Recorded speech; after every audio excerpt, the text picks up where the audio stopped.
बच्चों, my self Roshan Kumar, your mathematics faculty. हम लोग आज डिस्कस करेंगे ANTS PT4 मैथ्स का पेपर का सॉल्यूशन। जेई मेंस का एग्ज़ाम काफ़ी नज़दीक है, तो आप लोग इन पेपर्स को सॉल्व करके डे बाय डे इम्प्रूवमेंट कर सकते हैं। और आई होप कि आपका प्रीवियस टेस्ट जो है काफ़ी बेहतर गया होगा और आपकी तैयारी भी काफ़ी बढ़िया चल रही होगी। तो चलिए स्टार्ट करते हैं मैथ्स के सेगमेंट का सॉल्यूशन। ठीक है, पहला क्वेश्चन है आपका 51 नंबर क्वेश्चन। अगर देखिए, ये क्वेश्चन कर रहा है number of values of m जहाँ पे नेचुरल नंबर है, for which y is equal to e to the power mx is a solution of the differential equation. ये यानी y में फंक्शन दिया है, y is equals to y का जो वैल्यू है वो है आपका e to the power mx। और ये कह रहा है कि ये जो e to the power mx, y equal to e to the power mx नाम का जो फंक्शन है वो इस डिफरेंशियल इक्वेशन का अगर सॉल्यूशन है, देन m का जो वैल्यूज है, number of values of m which belongs to natural number. m का वैल्यू जो भी सॉल्यूशन में आएगा, m का वैल्यू जो इस गिवन कंडीशन को जो सेटिस्फाई करेगा, उसमें नेचुरल नंबर जो आएगा उसका काउंटिंग, यानी कितने नेचुरल नंबर्स m के वैल्यूज जो इसको सेटिस्फाई करें। तो चलिए यहाँ से हम क्या करते हैं, y इतना दिया है, इसको अगर हम एक बार डिफरेंशिएट करें तो सिंबलिकली इसको dy लिखा जाता है। तो ये आ जाएगा आपका e to the power mx और mx का फर्दर m, इस प्रकार से। अच्छा, आगे जरूरत है हमें डी स्क्वायर वाई का भी। तो डी स्क्वायर वाई की जहाँ तक बात है, ये इसको एक बार और डिफरेंशिएट करते हैं तो m square into e to the power mx आ जाएगा, ऐसा।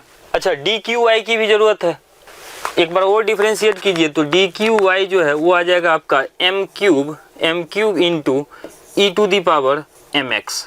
अब इन सब को हम क्या करते हैं, यहाँ पे रख देते हैं। डी क्यू वाई देखिए क्या है, m cube into e to the power mx, ऐसा। सेकेंड जो एक्सप्रेशन है -3 टाइम्स डी स्क्वायर वाई जो है वो है आपका m square into e to the power mx, ऐसा। -4 टाइम्स डी वाई, तो 4 times d y that means की 4m into e to the power mx, like this one, ऐसा हो जाएगा। और लास्ट में है आपका प्लस का 12y, और y तो अपने आप में कितना था, e to the power mx equal to 0। ठीक है।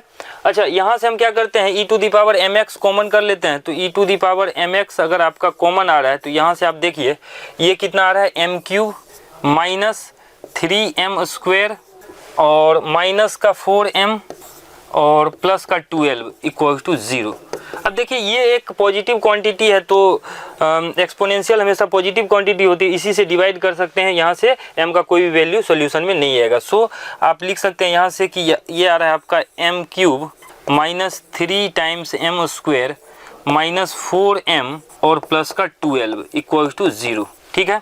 यहाँ से अगर हम हीट एंड ट्रायल से, चूंकि क्यूबिक है तो इसको एग्जैक्ट सॉल्व करने के लिए एक ही तरीका है, हीट एंड ट्रायल के हिसाब से देखते हैं। m का वैल्यू अगर हम रखें रेंडमली तो आई थिंक 2 सेटिस्फाई कर रहा है ना, 2 सेटिस्फाई कर रहा है। डेट मीन्स कि x माइनस 2, या तो आप डिवाइड करके लिख सकते हैं, मैं सिंगल स्टेप में आपको लिख के समझाता हूँ। ऐसे लिख लिया। अब यहाँ m क्यू, यहाँ x होगा, बेसिकली x नहीं m होगा। ठीक है। तो ये आ जाएगा आपका m minus 2 into m minus 2, इसको 3 टाइम्स लिख लिया इक्वल टू 0। अब देखिए यहाँ m, चूंकि m इक्वल टू 2 इसको सेटिस्फाई कर रहा था तो m माइनस 2 इसका एक फैक्टर है। यहाँ से हमने लिख लिया m स्क्वायर, तो ये बन गया m क्यू और माइनस 2m स्क्वायर, हमें चाहिए माइनस 3m स्क्वायर, तो माइनस का m यहाँ लगा देते हैं। तो minus m square minus 2m square that is minus 3m square, plus का यहाँ पे आ रहा है 2m, जो कि हमें चाहिए था यहाँ माइनस 4m, तो यहाँ लगाना पड़ेगा आपको माइनस 6। तो इससे m माइनस 2 कॉमन कर लेते हैं, तो m माइनस 2 इंटू, और ये आ रहा है आपका m स्क्वायर माइनस m और माइनस 6 इक्वल टू 0। ठीक है। तो यहाँ से m का एक वैल्यू अपने पास देखिए आ गया, m का वैल्यू आ गया यहाँ से 2, और दूसरा क्वाड्रेटिक को सॉल्व करने से आ जाएगा m का वैल्यू यहाँ से आ रहा है हमारा 2, और इस क्वाड्रेटिक से सॉल्व करेंगे तो m का एक वैल्यू आएगा हमारा -2 और दूसरा वैल्यू आएगा 3 ही सेटिस्फाई करे, देख सकते हैं। अब 3 का स्क्वायर 9 माइनस 9, हाँ 3 है। अच्छा, इसमें से कह रहा है कि m का कौन सा नेचुरल नंबर है जो इसको सेटिस्फाई करे। तो नेचुरल नंबर के लिए अगर आप देखें तो m का वैल्यू 2 और 3 आ रहा है। Number of natural number of m which satisfy the given condition, तो इसके लिए आपके पास 2 m का वैल्यू है जो सेटिस्फाई कर रहा है नेचुरल नंबर के अकॉर्डिंग। तो 2 अगर देखें, 2 जो है ऑप्शन नंबर सी में आ जा रहा है। सो 51 का जो ऑप्शन है सी आ जाएगा। So C is the right answer for question number 51। Moving forward our next question अगर हम देखें, एक डिफरेंशियल इक्वेशन का ही दूसरा सवाल है, अगर आप इसको ध्यान से देखें, करे the general solution of the differential equation y dash plus y into five dash of x minus five of x into five dash of x equal to 0 where five of x is a known function. उसके लिए ये हमारे पास चार options given है। तो अगर हम y dash को फिलहाल के लिए देखिए 52 नंबर क्वेश्चन की हम बात कर रहे हैं, इसमें हम एक काम करते हैं, देखिए 52 में dy बाई वाई डैश को हम ऐसे लिख लेते हैं dy बाई डी एक्स ऐसा, प्लस y मतलब यहाँ पे है आपका फाइव डैश ऑफ x, तो फाइव डैश को एज इट इज लिखते हैं फाइव डैश ऑफ x और इनटू में y ऐसा, माइनस जो ये टर्म है उसको राइट हैंड साइड में भेज देते हैं, तो ये आ जाएगा आपका five of x into five dash of x। This is a linear differential equation, ये standard linear differential equation form में आ रहा है, जिसका हम सॉल्व करने के लिए सबसे पहले इंटीग्रेटिंग फैक्टर की बात करते हैं। तो इसका जो इंटीग्रेटिंग फैक्टर है वो आ जाएगा आपका e to the power five dash of x dx। अब देखिए इसका जो वैल्यू है वो आ जाएगा आपका e टू दी पावर, देखिए ये डेरिवेटिव है, डेरिवेटिव का इंटीग्रेशन जो होता है वो फंक्शन ही होता है, देयरफॉर इसका वैल्यू जो है वो आ जाएगा आपका five of x straight forward. This is the integrating factor of this differential equation. और डिफरेंशियल इक्वेशन का अगर हम सोल्यूशन की बात करें तो हम यहाँ पे फॉर्मूला भी लिख के बता देते हैं आपको। डिफरेंशियल इक्वेशन का जो सोल्यूशन है, ये डिफरेंशियल इक्वेशन की सोल्यूशन की बात कर रहे हैं, क्वेश्चन की सोल्यूशन की बात नहीं करें, है ना। डिफरेंशियल इक्वेशन का जो सोल्यूशन होता है वो होता है आपका y into integrating factor equal to integral sign integrating factor into q dx। q कहाँ, q जो राइट हैंड साइड में ये जो फंक्शन ऑफ x है, दिस इज द q, इसको हम लोग q बोलते हैं। तो यहाँ से अगर आप देखें तो y इंटू इंटीग्रेटिंग फैक्टर कितना आ रहा है भाई, इंटीग्रेटिंग फैक्टर आ रहा है e to the power five of x ऐसा, equal to integration sign integrating factor as it is लिखा हमने, एंड q जो ये वाला फंक्शन है राइट हैंड साइड में, that will be the five of x into five dash of x dx। अब ये इस हम अगर इस इंटीग्रेशन को सॉल्व कर ले तो हमारा ये क्वेश्चन बन चुका है। इसके लिए हम क्या करते हैं, देखिए इसको हम थोड़े समय के लिए आई मान लेते हैं, इंटीग्रल आई को सॉल्व करते हैं, बाद में यहाँ पे सब्स्टिट्यूट कर देंगे, ठीक है। तो इसके लिए देखिए e to the power five of x को हमने अगर टी माना तो इसका डिफरेंशिएशन आ जाएगा e to the power five of x और फाइव डैश ऑफ एक्स का this into d x equal to d t. यहाँ पे इस इंटीग्रल का वैल्यू निकालने के लिए अगर हम रख दें, सो दिस विल बिकम, पूरे क्वांटिटी के जगह पे dt आ जाएगा और यहाँ पे t dt बन रहा है ना। यहाँ से अगर आप देखें, नहीं यहाँ पे एक टर्म मिसिंग है, that is five of x यहाँ से निकलेगा। इसके लिए अगर हम दोनों तरफ log ले लें तो ln t या log t, बेस ई पे log लिया तो ln t जो है वो आपका फाइव ऑफ एक्स बना देगा। तो बाकी जगह पे dt और फाइव ऑफ एक्स के जगह पे ln t, तो ये आ जाएगा आपका ln t इंटू dt। इसको इंटीग्रेट कर ही लेते हैं, तो इसका इंटीग्रेशन आपके पास आ जाएगा i इक्वल्स टू, देखिए इसमें बाई पार्ट लगा देते हैं। बाई पार्ट में क्या होता है, first function ln t into integral of second function. Second function का जो इंटीग्रेशन है वो कितना आ जाएगा आपका, फर्स्ट फंक्शन ये यहाँ पे ln t था, first function into integral of second function. Second function का इंटीग्रेशन, सेकेंड फंक्शन में कुछ नहीं तो 1 है, 1 का इंटीग्रेशन x यानी t minus integration sine integral of second function that is t into differentiation of first function यानी log ln t का डिफरेंशिएशन 1/t एंड dt। इस प्रकार से dt से dt कैंसिल आउट हो गया, तो ये जो हमारे पास इंटीग्रल था वो बनता हुआ दिख रहा है ln t इंटू t और माइनस का dt का इंटीग्रेशन भी अपने आप में t आ जाएगा। और t क्या था, e to the power five of x था। तो यहाँ पे अगर आप e to the power five of x रख दें, e to the power five of x किसके जगह पे हम रख देते हैं, t के जगह पे, तो ये पूरे में कॉमन आ जाएगा और यहाँ बच जाएगा ln t। डेट मीन्स कि ln t में e to the power five of x रखेंगे तो ये डायरेक्टली आ जाएगा आपका फाइव ऑफ x और माइनस का 1। ये हम यहाँ पे रख देते हैं और इसको थोड़ा सिंप्लीफाई नेक्स्ट पेज पे कर लेते हैं। तो ये लिखा हुआ था y into e to the power 5x, solution की बात हम लोग कर रहे हैं, तो y into e to the power five of x equals to, और राइट हैंड साइड में i था, i का तो वैल्यू हमने निकाला, जस्ट आपने देखा यहाँ पे i का वैल्यू क्या था, ये था, इस i का इंटीग्रल का value e to the power five of x ही है। तो ये आ जाएगा आपका यहाँ से ये आ जाएगा आपके पास e to the power five of x into, और अगर हम बात करें यहाँ इससे पूर्व में जो टर्म था वो था फाइव ऑफ एक्स माइनस का 1, है ना, तो ये आ जाएगा आपका फाई ऑफ एक्स माइनस का 1 और प्लस का c that is constant of integration तो लगाना ही होगा।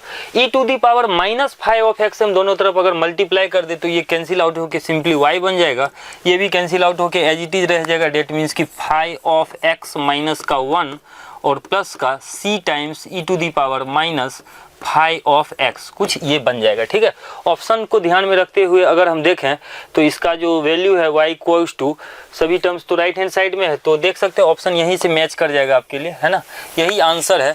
y equal to C into C वाले टर्म को पहले मिलाइए तो y equal to C into e to the power minus five of x, C into e to the power minus five of x plus का five of x minus का 1, option A में match कर रहा है। सो 52 number जो question है इसका answer जो है ए पार्ट आ जाएगा। So option A is the right option for question number 52। Moving forward our next question, अगला जो क्वेश्चन है हमारा वो है orthogonal trajectory of family of curves. अच्छा, पहले यहाँ पे 53 नंबर क्वेश्चन के बारे में हम लोग बात कर रहे हैं और गिवन जो कर्व है कर्व को लिख ही लेते हैं, x to the power 2/3 plus y to the power 2/3 y to the power 2/3 equals to a to the power 2/3 orthogonal trajectory of family of the curve this one where a is arbitrary constant. तो straight forward हम लोग बात करते हैं orthogonal trajectory की।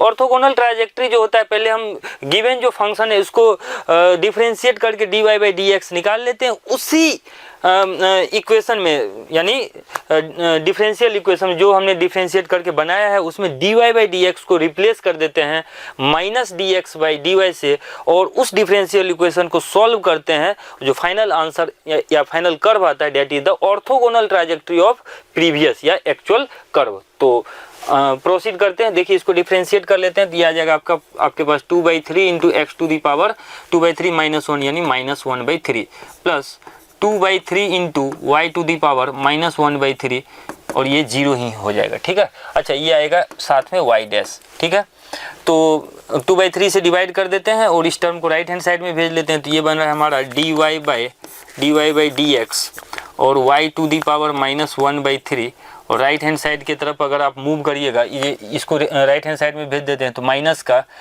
x to the power minus 1/3 ऐसा बन जाएगा। इसको और सिंपल वे में हम लिखना चाहते हैं तो वो भी लिख सकते हैं dy/dx और इसको 1/y टू दी पावर 1/3 लिख लेते हैं और ये आ जाएगा आपका minus 1/x to the power 1/3।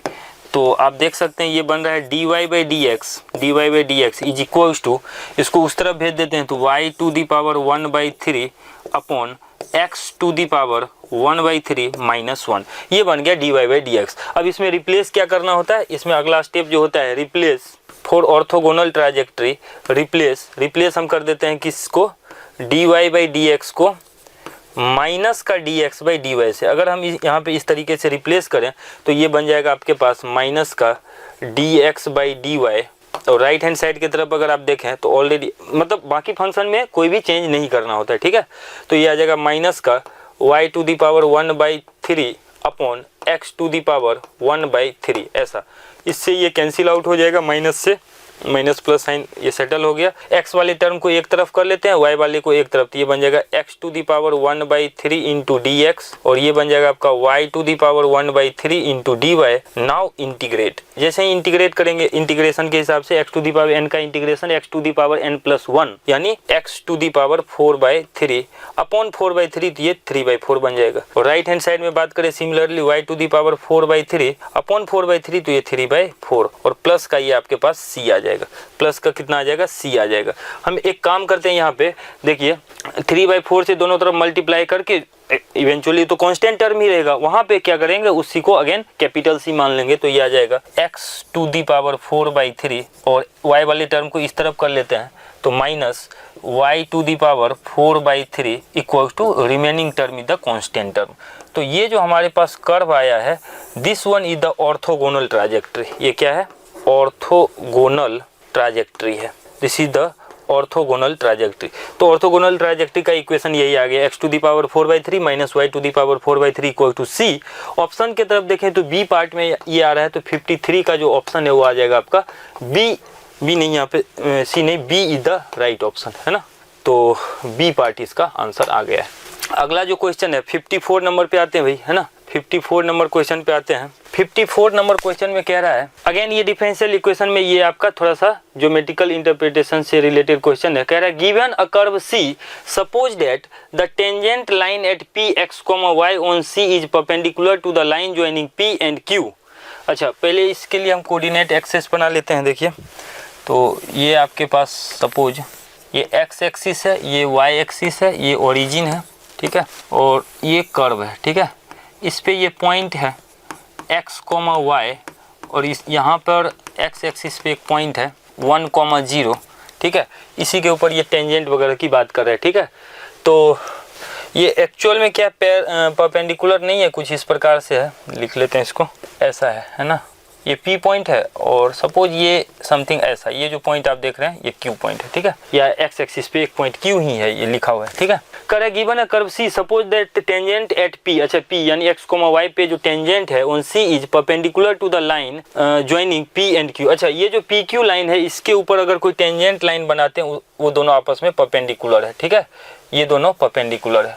तो पहली बात तो हम लोग क्या करते हैं, इस P पॉइंट पे कर्व C के लिए टेंजेंट का इक्वेशन लिखते हैं। तो टेंजेंट का इक्वेशन होता है y माइनस y1 यानी small y equals to m यानी slope of the tangent into capital X minus x1 यानी ये हमने क्या लिखा है, equation of tangent, equation of tangent, equation of tangent.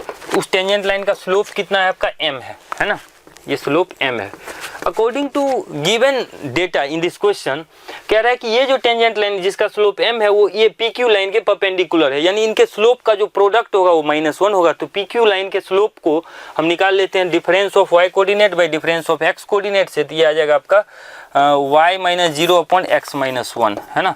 ये आ गया product of the slope of tangent line and PQ line segment, ठीक है। और ये चूंकि परपेंडिकुलर है तो इसका -1 आ जाएगा, ठीक है।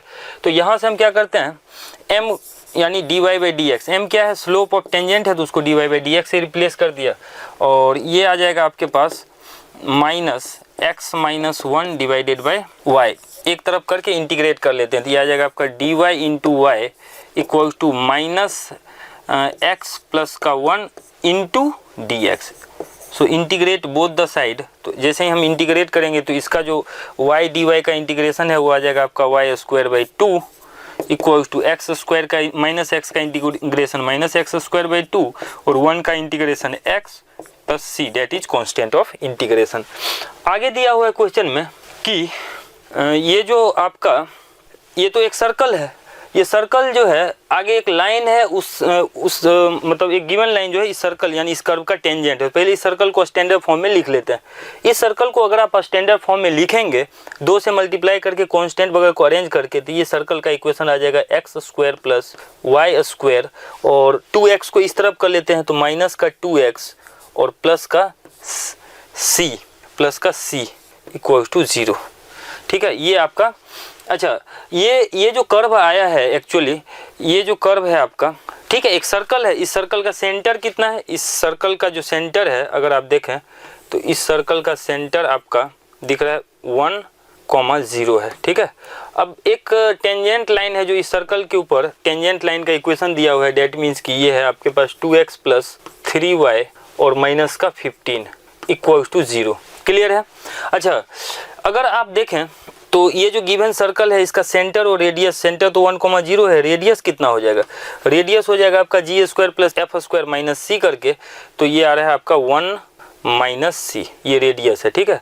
तो यानी यहाँ से यहाँ तक का जो दूरी है वो रेडियस के बराबर होगा। एक पॉइंट से लाइन के बीच का दूरी 1,0 से इस लाइन पे डिस्टेंस अगर देखें तो x के जगह पे टेंजेंट लाइन में 1 और y के जगह पे 0 रख देते हैं, तो 2 माइनस 15 और डिवाइडेड बाय रूट ओवर 2 का स्क्वायर 4 और 3 का स्क्वायर 9 प्लस का 9 का मॉड, ये किसके बराबर आ जाएगा, this should be equals to, ये जो है आपका इक्वल हो जाएगा इसके रेडियस के बराबर, यानी रेडियस है आपका 1 माइनस सी। दोनों तरफ स्क्वायर कर देते हैं, तो स्क्वायर करने से ये देखिए मॉड लगाने से बेसिकली ये आ रहा है हमारा 13 माइनस 13 और नीचे भी रूट ओवर 13 आ रहा है, यानी स्क्वायर जब कीजिएगा तो रूट ओवर ऊपर 13 बच रहा है, यानी 13 इक्वल्स टू 1 माइनस सी ऐसा आ रहा है। तो सी का जो वैल्यू है, सी का वैल्यू वो -12 आ रहा है। So you can say our circle is, हमारा जो एक्चुअल सर्कल था, जो कर्व सी था, यानी वही वो सर्कल है जिसका इक्वेशन कंप्लीटली हम लोग निकाल चुके हैं। तो ये आ जाएगा आपका x square plus y square minus 2x और प्लस का c यानी माइनस का 12 इक्वल्स टू 0। ठीक है। अच्छा, अब हमसे पूछा जा रहा है कि इस सर्कल का के लिए touching the y axis, circle touching x axis whose y intercept is this one. तो इस सर्कल का वाई इंटरसेप्ट पहले निकाल के एक बार चेक कर लेते हैं। Y intercept of the given circle will be, इसका वाई इंटरसेप्ट हो जाएगा 2 into root over f square minus c, ऐसे होता है ना। तो ये 2 इंटू रूट ओवर एफ तो 0 है, माइनस माइनस प्लस का सी यानी 12, इसको बाहर कीजिएगा 2 बाहर आएगा तो 4√3। So this is the y intercept of our required curve, और वो एक सर्कल को रिप्रेजेंट कर रहा था जिसका वाई इंटरसेप्ट 4√3 है, यानी इस क्वेश्चन के लिए ऑप्शन जो देखें वो सी पार्ट आ रहा है। So answer for the question number 54 is C the right option. ठीक है। Our next question that is 55। तो 55 नंबर क्वेश्चन देखिए क्या है। ये भी एक डिफरेंशियल इक्वेशन का ही क्वेश्चन है, तो चलिए इसको भी कंप्लीट करते हैं। ठीक है। 55 नंबर क्वेश्चन में देखो क्या कह रहा है। 55 नंबर क्वेश्चन में the value of the constant m and c for which this, अच्छा ये एक y इक्वल्स टू आपका mx प्लस c है। कह रहा है कि ये जो है किसका सोल्यूशन है, इसका, उस केस में m और c का क्या वैल्यू आएगा। तो इसमें रिक्वायर्ड जो चीजें हैं वो है इसका सेकेंड डेरिवेटिव और फर्स्ट डेरिवेटिव। पहले ये दोनों चीज निकाल लेते हैं। तो dy जो है आपका वो आ जाएगा m ओनली, और डी स्क्वायर वाई कितना आ जाएगा, 0 आ जाएगा, क्योंकि कांस्टेंट का डिफरेंशिएशन 0। ये सॉल्यूशन इस डिफरेंशियल इक्वेशन को सेटिस्फाई कर रहा है ये कर्व। तो ये लिख लेते हैं पहले इसको। ये लिखा हुआ d square y minus 3 times d y minus का 4y इक्वल्स टू -4x।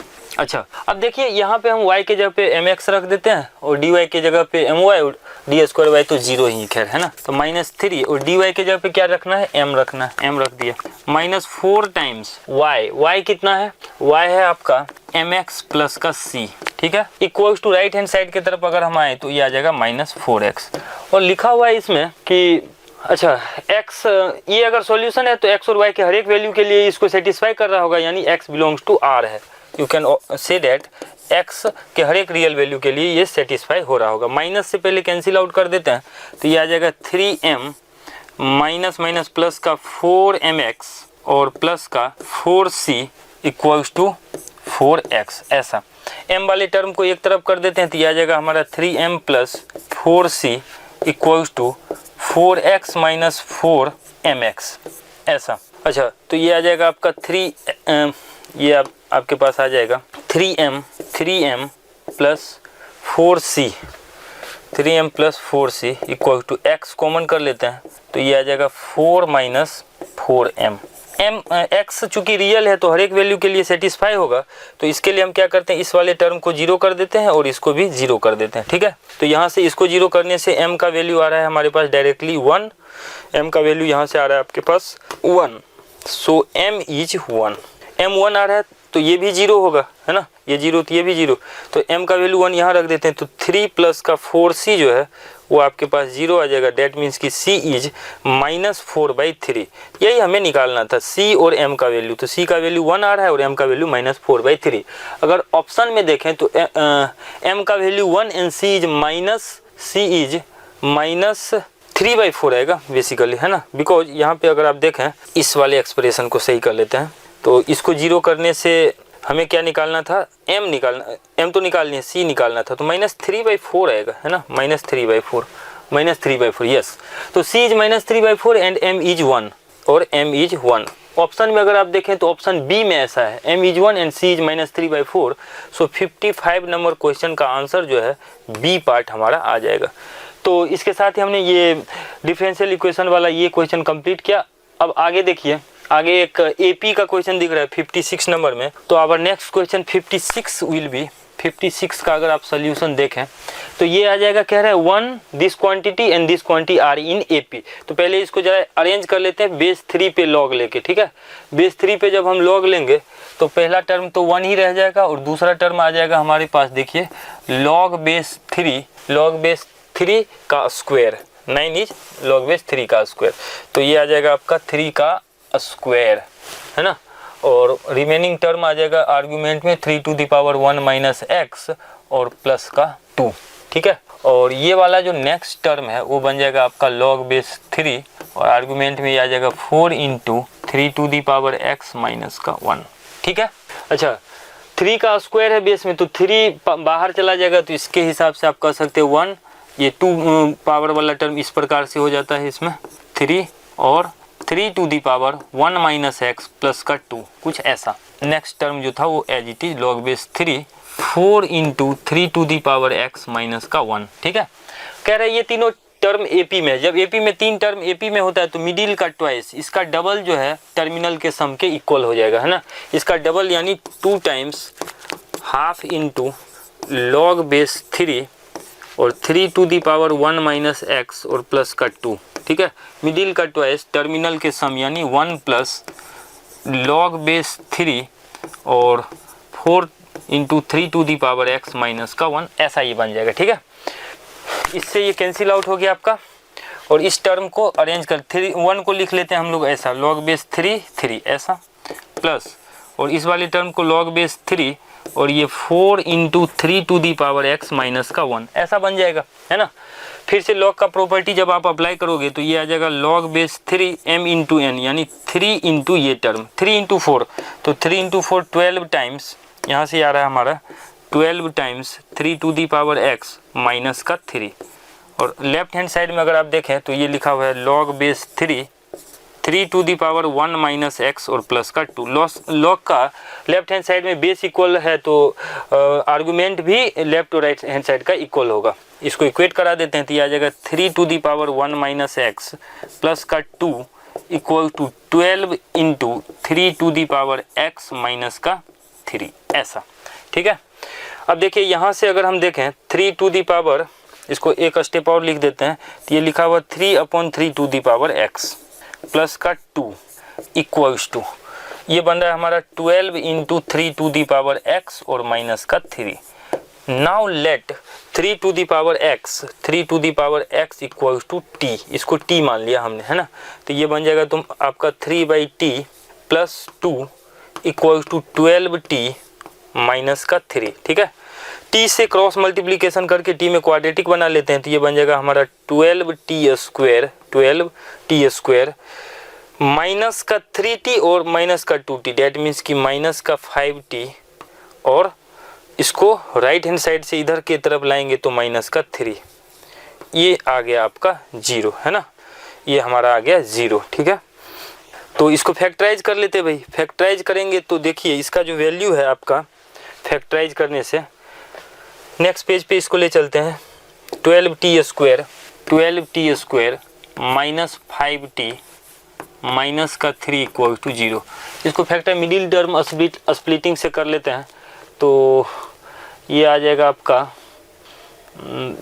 12, ये कितना आ रहा है आपका 36 2 18 2 9 3 3, है ना।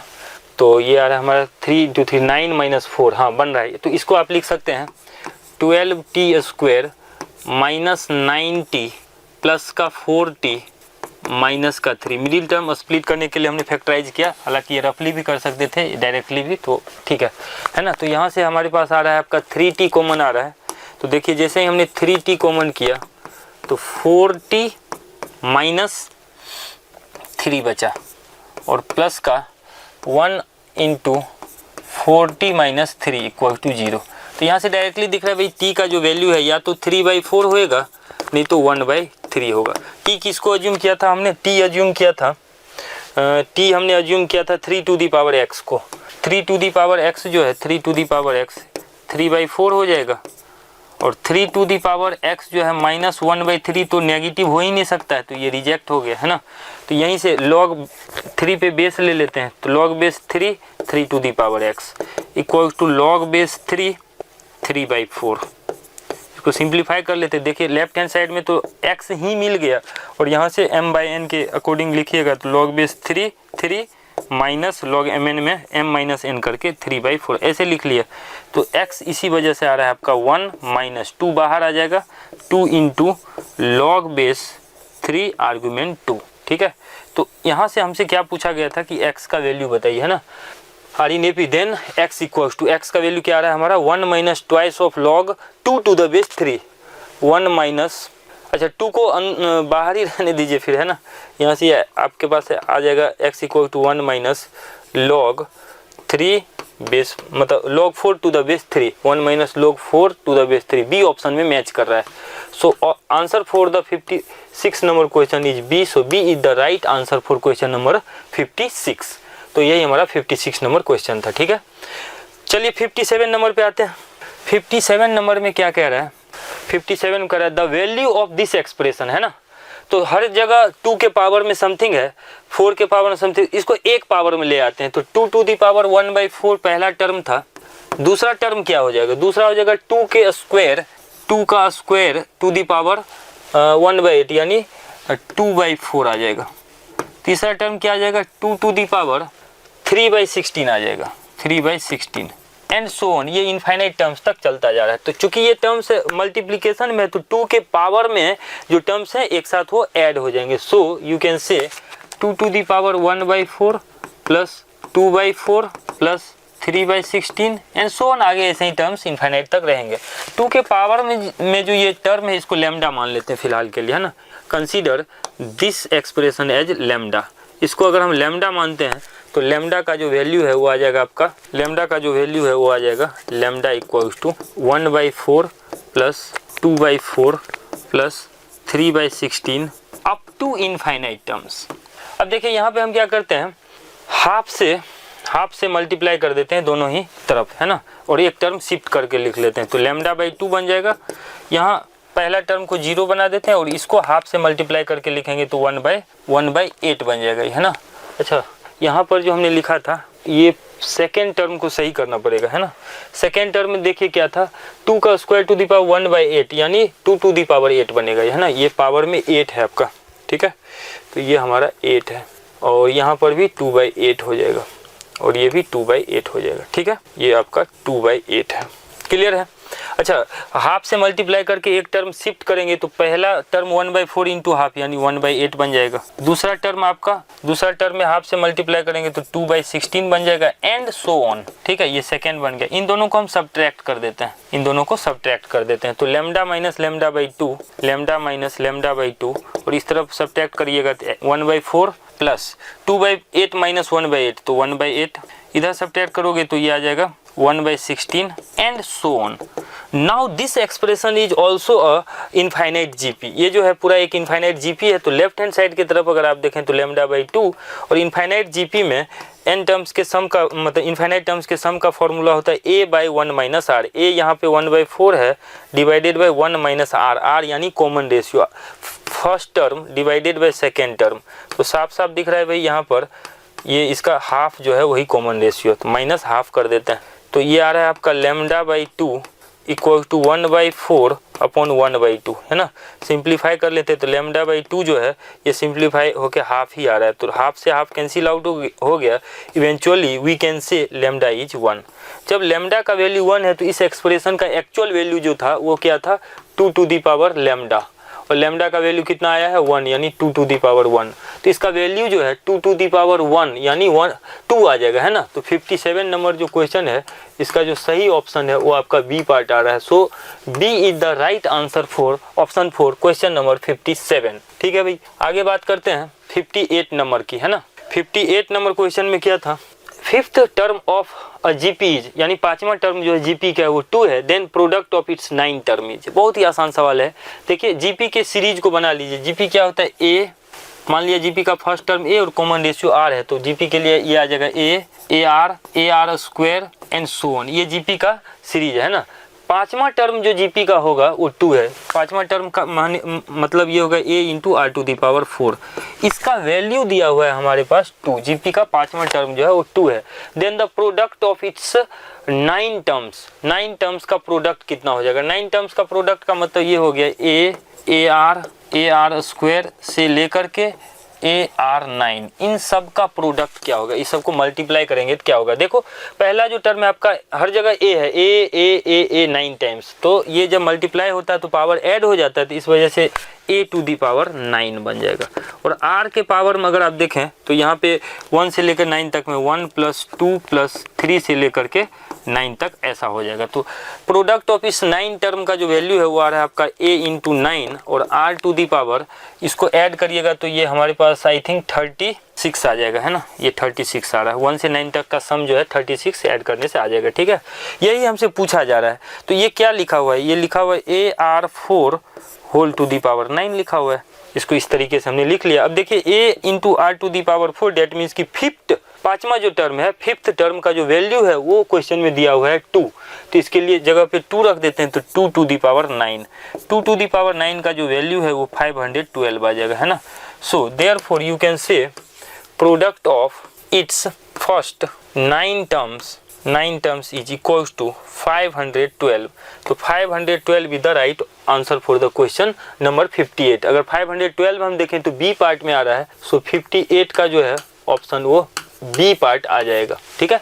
सो B is the right option for question number 58, ठीक है। 59 के बारे में बात करते हैं ना, 59 एंड देन 60, है ना। 59 पहले देख लीजिए, दोनों ही सिमिलर काइंड ऑफ क्वेश्चन है। 59 का जो कह रहा है sum of infinite terms of GP is 20। GP के इनफाइनाइट टर्म्स का सम 20 दिया है, तो हम जानते हैं कि जीपी के इनफाइनाइट टर्म्स का जो सम होता है a/1 - r, वो अपने आप में 20 दिया है ना। ये 20 दिया हुआ है। And sum of their square is 100। इसके स्क्वायर का सम 100, इसके स्क्वायर यानी GP suppose a r square, ये जीपी है तो इसके स्क्वायर्स मतलब ए का स्क्वायर, जो नया जीपी बनेगा उसके लिए आएगा ए का स्क्वायर पहला term, a square r square, a square r 4 and so on. ये इस जीपी की बात कर रहा है सेकेंड टर्म, यानी आगे यही बात कर रहा है, ठीक है।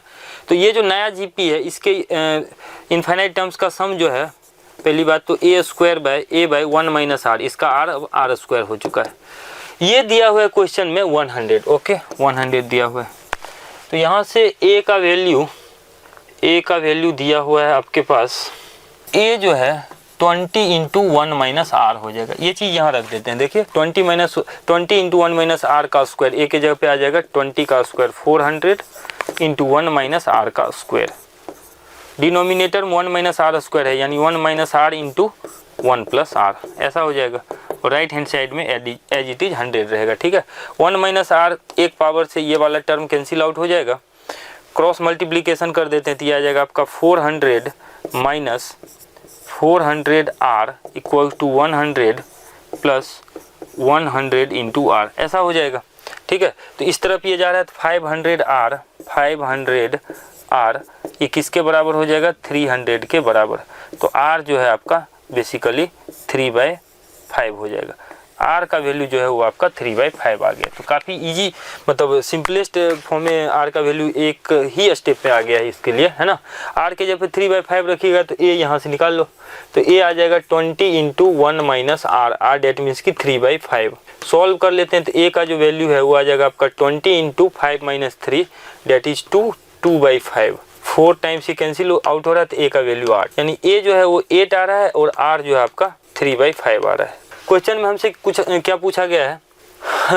The common ratio of GP is, तो 3/5। तो कॉमन रेशियो जीपी का कितना आ गया? 3/5। बी पार्ट आ गया 59 का बी पार्ट। इसमें ए निकालने की जरूरत भी आई थिंक नहीं था, ठीक है। क्वेश्चन नंबर 60 के ऊपर बात करते हुए, है ना। क्वेश्चन नंबर 60 में क्या कर रहा है? 1 का क्यूब - 2 का क्यूब + 3 का क्यूब - 4 का क्यूब से लेकर के 9 के क्यूब तक का सम। अच्छा पहले लिख लेते हैं इसको, है ना। 1 का क्यूब - 2 का क्यूब + 3 का क्यूब - 4 का क्यूब और से लेकर के 9 का क्यूब, ठीक है। यही सम निकालना है। तो देखिए 1 से 9 तक का सीक्वेंस बन रहा है। बस एक काम करते हैं, ये जो टर्म्स है माइनस वाला, इसके लिए हम ऐसे लिख लेते हैं 1 का क्यूब + 2 का cube plus 3 cube up to 9 cube, है ना।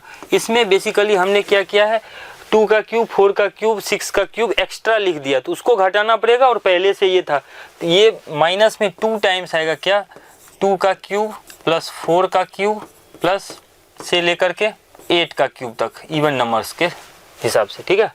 अच्छा, यहाँ पर अगर हम देखें 4 के क्यूब के बाद तो डायरेक्टली 6 का क्यूब आता है, या तो आप इसको मैन्युअली लिख सकते हैं, अदरवाइज भी लिख सकते हैं। चलो पहले इसको सॉल्व करके इसमें फॉर्मूला लगाते हैं। अच्छा चलिए यहाँ से हम लोग इसको सिंप्लीफाई करते हैं। सिंप्लीफाई करने पे 1 से 9 के क्यूब का सम आ जाएगा आपके पास n इंटू, फॉर्मूला होता है आपका n क्यूब, n टर्म्स के क्यूब का सम, n into n plus 1 by 2 का स्क्वायर, n यानी 9 टर्म्स हैं तो ये आ जाएगा 9 इंटू 9 प्लस 1 10 डिवाइडेड बाई 2 का स्क्वायर, तो ये आ जाएगा आपका 45 इंटू 45, तो इसका वैल्यू आ जाएगा आपका 2025 मल्टीप्लाई करने से, ठीक है। अब देखिए माइनस में जो टर्म आ रहा है इस पे अगर ध्यान लगाएं तो 2 का क्यूब कॉमन करने से 2 टू दी पावर 4 कॉमन आ जाएगा और यहाँ बच जाएगा 1, अगले में बन जाएगा 2 का क्यूब, वो 6 था तो ये 3 का क्यूब बन जाएगा और यहाँ 8 था तो ये 4 का क्यूब बन जाएगा। ऐसा इसको सिंप्लीफाई करिएगा, 2 का क्यूब का जो वैल्यू होता है वो आ जाएगा हमारा 16, 2 का क्यूब का वैल्यू कितना आ जाएगा 16, और इसको ऐड कर दीजिए तो 1 प्लस 2 का क्यूब 8, 8 27 और यहाँ से 64, सबको ऐड करने से ये 100 आ रहा है इंटू 1600 आ रहा है। इसमें से ये डेटा घटाएंगे तो हमारा एग्जैक्ट आंसर आ जाएगा, है ना। तो यहाँ से आ रहा है ये आपका 425 is the right answer for question number 60। तो 60 का जो आंसर है वो आ जाएगा आपका 425 यानी ए ऑप्शन, ठीक है। तो A is the right answer for question number 60, ठीक है। नेक्स्ट क्वेश्चन की तरफ बढ़ते हैं फिर, है ना। 61 का है, let TR be the rth term of an AP whose first term is A and common difference is D. If for suppose positive integers mn m not equal to n, Tm is 1 by n and Tn is 1 by m, okay, then A minus D is। तो भाई R term के लिए इस AP के लिए बात किया जा रहा है कि इसका फर्स्ट टर्म जो है 61 में, फर्स्ट टर्म जो है आपका A है और कॉमन डिफरेंस D है, ठीक है। तो Tm कैसा हो जाएगा, Tm हो जाएगा 1 by n, Tm हो जाएगा 1 by n, तो Tm 1 by n है तो Tm यानी mth टर्म क्या हो जाएगा, A plus m minus 1 into D, ये 1 by n है। और Tn के बारे में बात करें तो nth टर्म हो जाएगा again A plus n minus 1 into D, और ये आ रहा है हमारा 1 by m। यहाँ से हमें A और D निकालना है तो इन दोनों को सब्ट्रैक्ट कर देते हैं, फर्स्ट माइनस सेकेंड, तो A से ये कैंसिल आउट हो जाएगा, माइनस D से ये सिंपली दिख रहा है m minus n into D, और लेफ्ट हैंड साइड में इन दोनों को सब्ट्रैक्ट करेंगे तो mn नीचे LCM आएगा और ऊपर भी बन जाएगा m माइनस n। सिंप्लीफाई कर लेते हैं, ये कैंसिल आउट होकर D का वैल्यू डायरेक्टली दिख गया 1 by mn। D का वैल्यू 1 by mn आ रहा है। फर्स्ट इक्वेशन में अगर हम D का वैल्यू पुट कर दें तो A जो है, A सिंप्लीफाई करने से आपके पास ये भी आ जाएगा 1 by mn ही, है ना, ये आ गया आपके पास 1 by mn। तो हमसे क्या पूछा गया था, A माइनस डी बताइए, तो भाई A माइनस डी कितना हो जाएगा, A माइनस डी दोनों सेम ही आ रहा है, डेट मीन्स की 0। तो 61 नंबर जो क्वेश्चन है इसका जो आंसर है वो आ जाएगा आपका 0, यानी A is the right option for question number 61। आगे बढ़ते भाई 62 के तरफ, है ना। 62 में क्या कर रहा है, the sum of first n terms of this series, इस सीरीज को पहले लिखते हैं। 62 नंबर क्वेश्चन में देखिए क्या है, 2 इंटू 2 का स्क्वायर प्लस 3 का स्क्वायर प्लस 2 इंटू 4 का स्क्वायर प्लस 5 का स्क्वायर प्लस 2 इंटू 6 का स्क्वायर से लेकर के इसका जो अगर नंबर ऑफ टर्म्स इवन है, अगर ये नंबर ऑफ टर्म्स जो है इवन है तो इवन टर्म्स का जो सम है वो दिया हुआ है n इंटू n प्लस 1 का square divided by 2, n into n plus 1 का स्क्वायर डिवाइडेड बाई 2। अच्छा एक चीज़ अगर आप ध्यान से देखें तो ये यहाँ पे 3 का स्क्वायर है, 5 का स्क्वायर है ना, आगे फिर 7 का, यानी एक टर्म तो इसका ऑड टर्म्स का स्क्वायर बन रहा है ना, ऑड टर्म्स का स्क्वायर बन रहा है। तो इसी में अगर हम सम ऑफ ऑड टर्म्स यानी sum of the terms if n is, sum of the terms ऐसे लिखते हैं, सम ऑफ द टर्म्स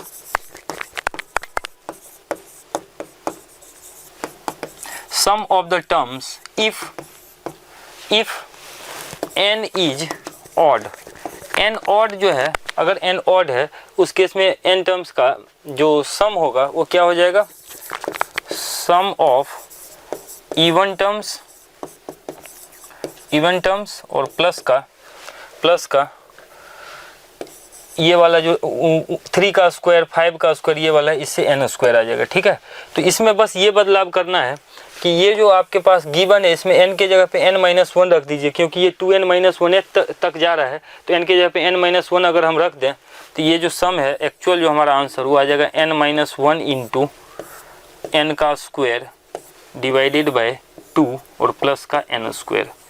तो इसको आप चाहे तो सिंप्लीफाई कर लेते हैं, सिंप्लीफाई करने से कौन सा डेटा मैच करे देखते हैं। एलसीएम ले लेते हैं, तो एलसीएम लेने से आपके पास ये आ जाएगा 2n, यहाँ से आ रहा है ये आपका n स्क्वायर तो बाहर ही आ रहा है, तो चलो n³ माइनस n स्क्वायर और प्लस का 2n स्क्वायर ऐसा।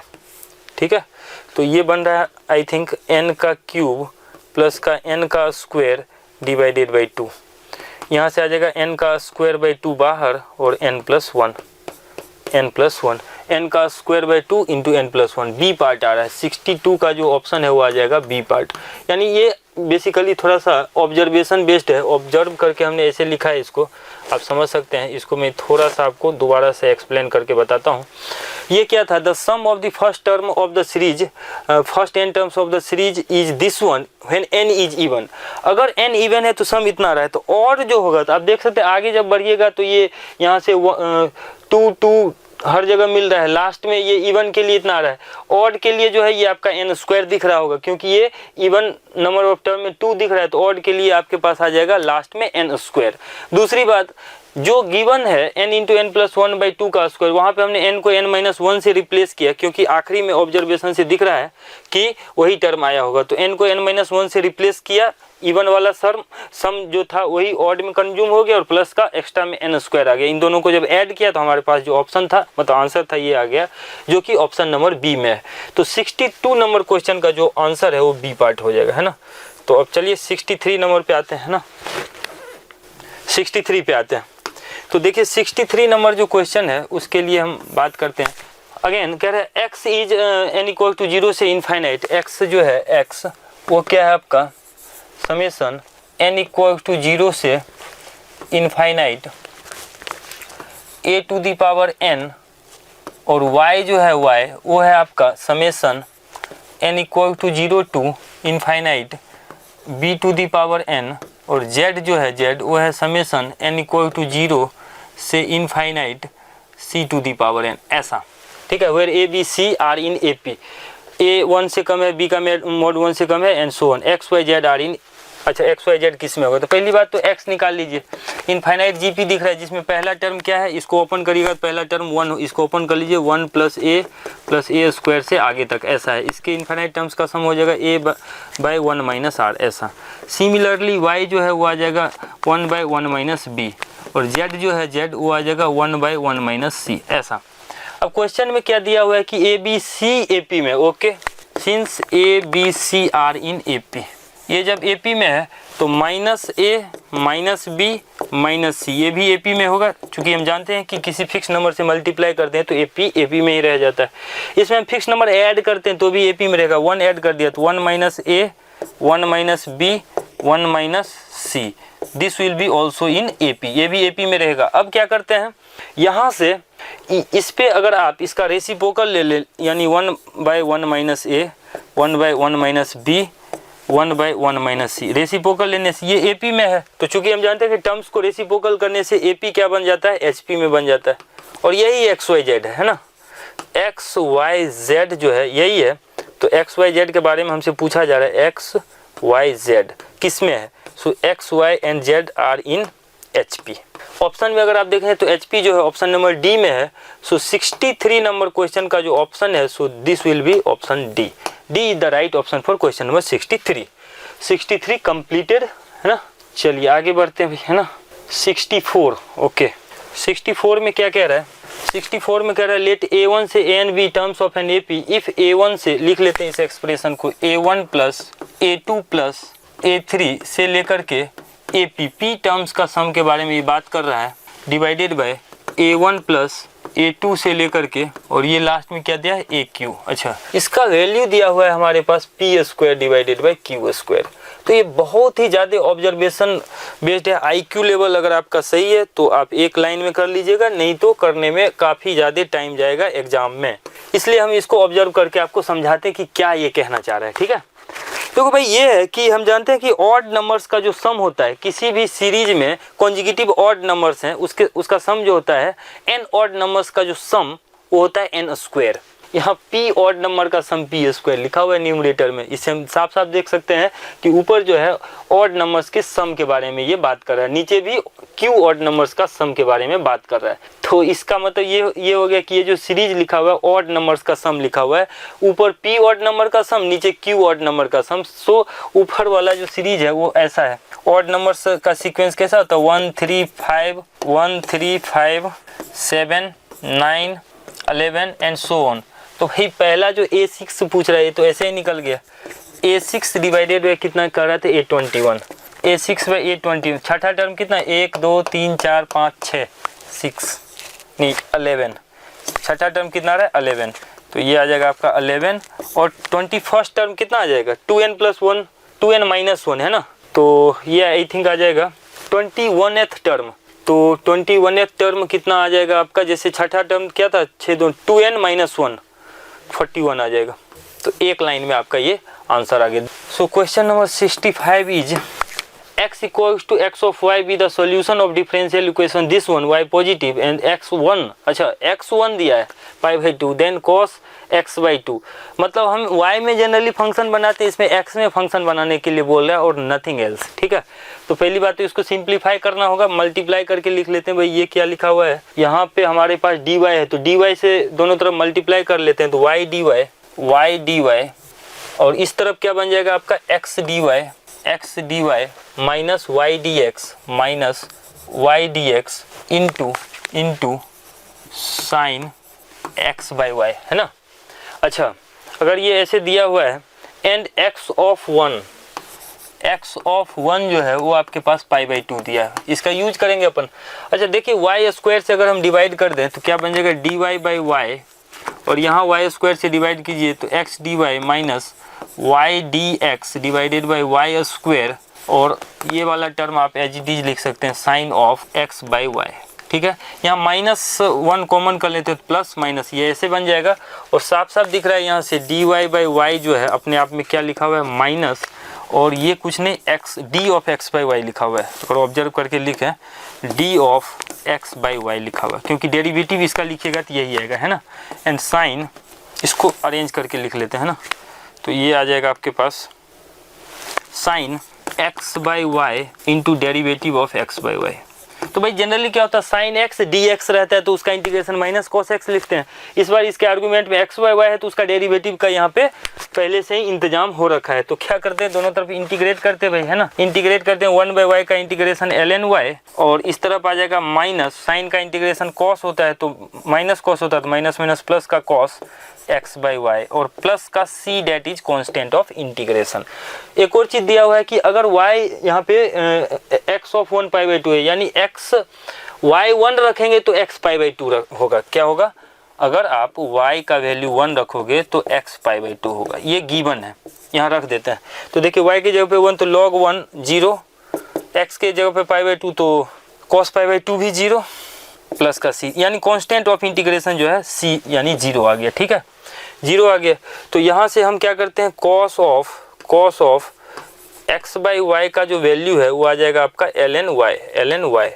तो यहाँ से x/y कितना आ जाएगा, वो आ जाएगा cos इनवर्स ln y ऐसा। तो x कितना आ जाएगा, x आ जाएगा y into cos inverse ln y। हमसे पूछा क्या गया है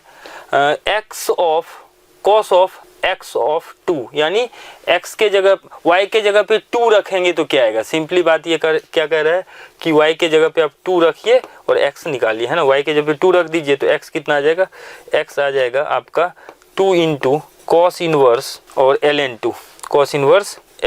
2, ठीक है, यही निकालना है। अच्छा यहाँ से आपके पास ये आ जाएगा, इसको अगर हम थीटा मान लें, नेक्स्ट स्लाइड पे आते हैं, ये आ जाएगा आपका x equals to 2 cos inverse ln 2, x equals to 2 cos inverse ln2। दोनों तरफ cos ले लेते हैं तो cos x जो है वो आ जाएगा आपका cos 2 cos इनवर्स ln2। ठीक है, यहाँ पे इसको अगर हम थीटा अज्यूम कर लें, if this one is theta, तो क्या आ जाएगा cos थीटा जो है वो आपके पास आ जाएगा ln2, है ना। तो हमें निकालना क्या है, यहाँ से cos x आ रहा है cos 2 थीटा आ रहा है, तो cos x इक्वल्स टू हमें फाइंड आउट क्या करना है, फाइंड आउट करना है देन cos x ऑफ 2। अच्छा, cos x of 2, cos x निकल गया ना, cos x निकल गया है ना, cos x इतना आ रहा है, cos x आ रहा है यही। अगर हम इस ITF का वैल्यू निकाल लें तो हमें मालूम पड़ जाएगा। ठीक है, cos x 2 तो यही है ना, cos x 2 हमने निकाल रखा है। तो बेसिकली ये जो आपने पुट किया है प्रीवियसली y इक्वल टू 2, तो बेसिकली आप cos x ऑफ 2 ही निकाल रहे हैं, है ना। तो इसको लिख के समझ लेते हैं। तो ये जो cos x लिखा हुआ है nothing but cos of x equal to 2 की ही बात हो रही है ना। cos x ऑफ 2 यानी y की जगह पे हमने 2 रख दिया, cos ऑफ x ऑफ 2 ये निकाल चुके हैं। ठीक है, तो इसका वैल्यू अगर आप निकालना चाहते हैं तो क्या आ जाएगा भाई, यहाँ पे हमने इसको थीटा माना तो ये आ रहा है आपका cos 2 थीटा, और थीटा किसको माना है इसको, तो cos थीटा आ जाएगा आपका cos ऑफ थीटा जो है ln2। cos थीटा ln2 आ जाएगा, यहाँ रख देते हैं। ये cos 2 थीटा क्या होता है, 2 cos स्क्वायर थीटा माइनस 1, तो आ जाएगा आपका 2 cos स्क्वायर थीटा। तो cos थीटा तो ln2 है, 2 ln2 का स्क्वायर, 2 इंटू ln2 का स्क्वायर माइनस 1, यही आ जाएगा 2 इंटू ln2 का स्क्वायर माइनस 1, यानी ऑप्शन नंबर डी आ जाएगा। Option number D the right. इसमें देखिए दोबारा मैं इसको एक्सप्लेन करके बताऊँ, इसमें कुछ था ही नहीं। बेसिकली इसमें क्या है, यूजुअली हम लोग क्या करते हैं, फंक्शन y एक तरफ निकालते हैं, y को x में रिड्यूस करते हैं, लेकिन ये इसमें रिवर्स पूछा है, x को y में रिड्यूस करके पूछा है। तो सो this is quite confusing but you can manage, because c भी 0 है तो थोड़ा सा सिंप्लीफिकेशन भी आसानी हो गया। तो cos x by Y ln2 है, तो x बाई वाई यहाँ से cos इनवर्स इतना आ गया, तो x का वैल्यू ये आ गया।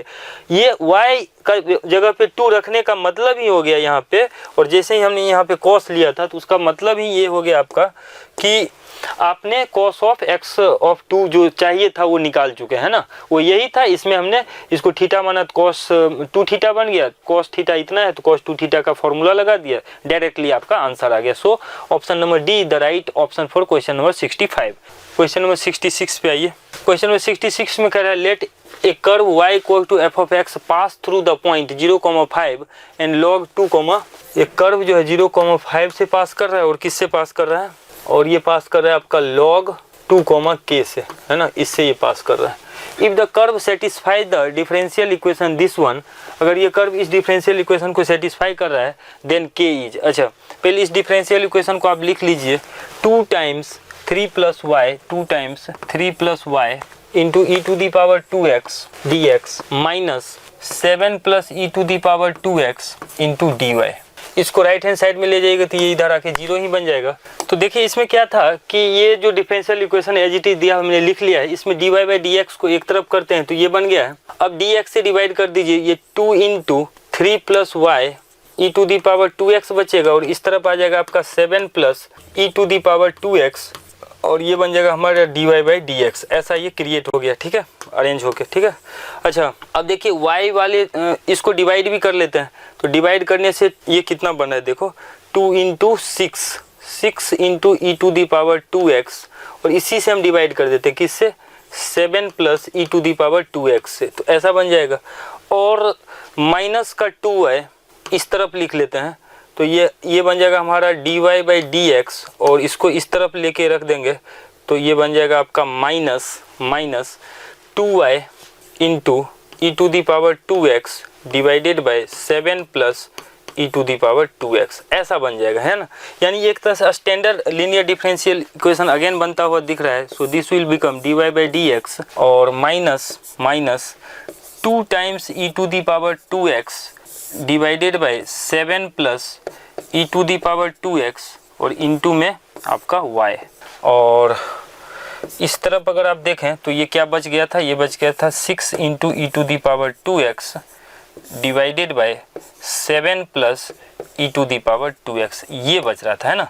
तो अब यहाँ से आप देख सकते हैं इंटीग्रेटिंग फैक्टर क्या आ रहा है, इंटीग्रेटिंग फैक्टर आ जाएगा e to the power minus, और यहाँ से आ रहा है आपका ये 2 into e to the power 2x divided by 7 plus e to the power 2x dx, ऐसा है ना।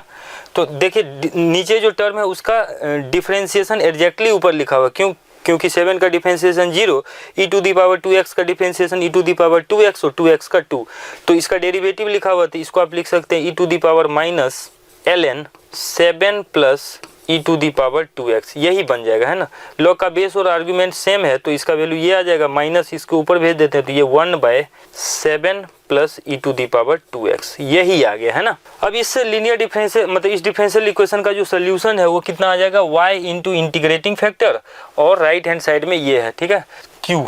तो सोल्यूशन आ जाएगा इसका, solution of differential equation will be y into integrating factor, integrating factor हम लोगों ने कैलकुलेट किया है तो 1/7 plus e to the power 2x, 1/7 plus e to the power 2x equal to integral sine q जो है, q कितना था वो आप देख सकते हैं, q जो था वो था राइट हैंड साइड वाला term 6 into e to the power 2x plus this one 6 into e to the power 2x और डिवाइडेड बाय यही था, और ये इससे मल्टीप्लाई करेंगे तो ये 7 plus e to the power 2x का स्क्वायर बन जाएगा, तो इस स्टेप के बाद अगर हम इसको इंटीग्रेट करें तो देखिए ये आ जाएगा आपका y by 7 plus e to the power 2x equals to, इसका इंटीग्रेशन आ जाएगा आपका -3/7 plus e to the power 2x और प्लस का c, डायरेक्टली हमने इसका इंटीग्रेशन लिख दिया, ठीक है।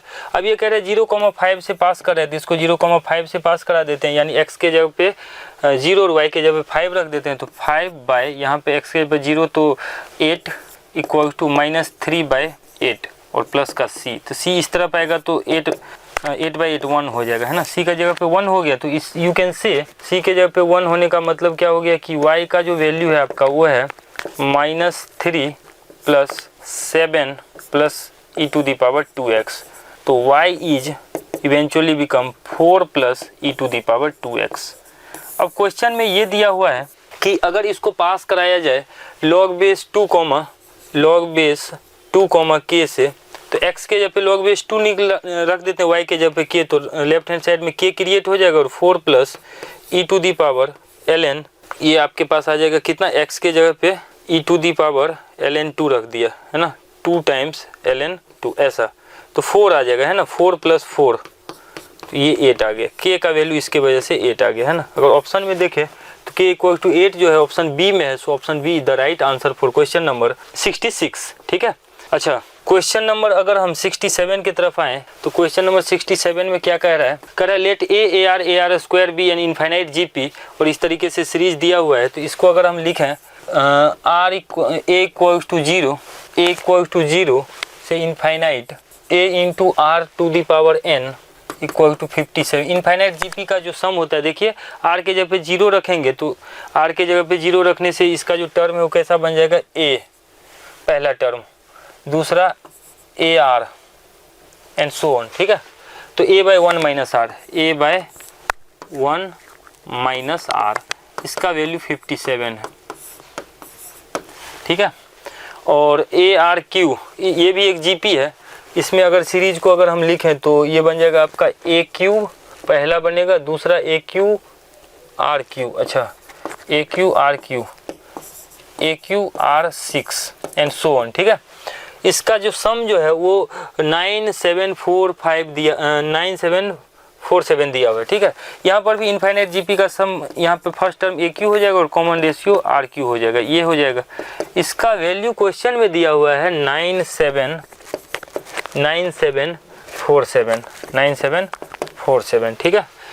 अच्छा, इसको हम क्या करते हैं, पहले इक्वेशन को क्यूब करके इसको डिवाइड कर देते हैं, ठीक है। फर्स्ट का क्यूब और 1 माइनस r का क्यूब, इसको डिवाइड कर दिया इससे, तो ये आ जाएगा आपके पास AQ divided by 1 minus RQ।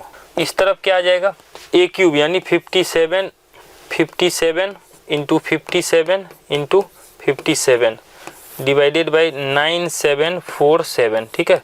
ये कैंसिल आउट भी हो रहा है ना, इसको कैंसिल आउट करिएगा तो आई थिंक ये 71 से कैंसिल आउट होगा, AQ से AQ कैंसिल आउट हो जाएगा। सिंप्लीफाई करके जब लिखेंगे तो R का वैल्यू 2 आएगा, एक 2/3 आएगा और एक 3/2 आएगा, ठीक है।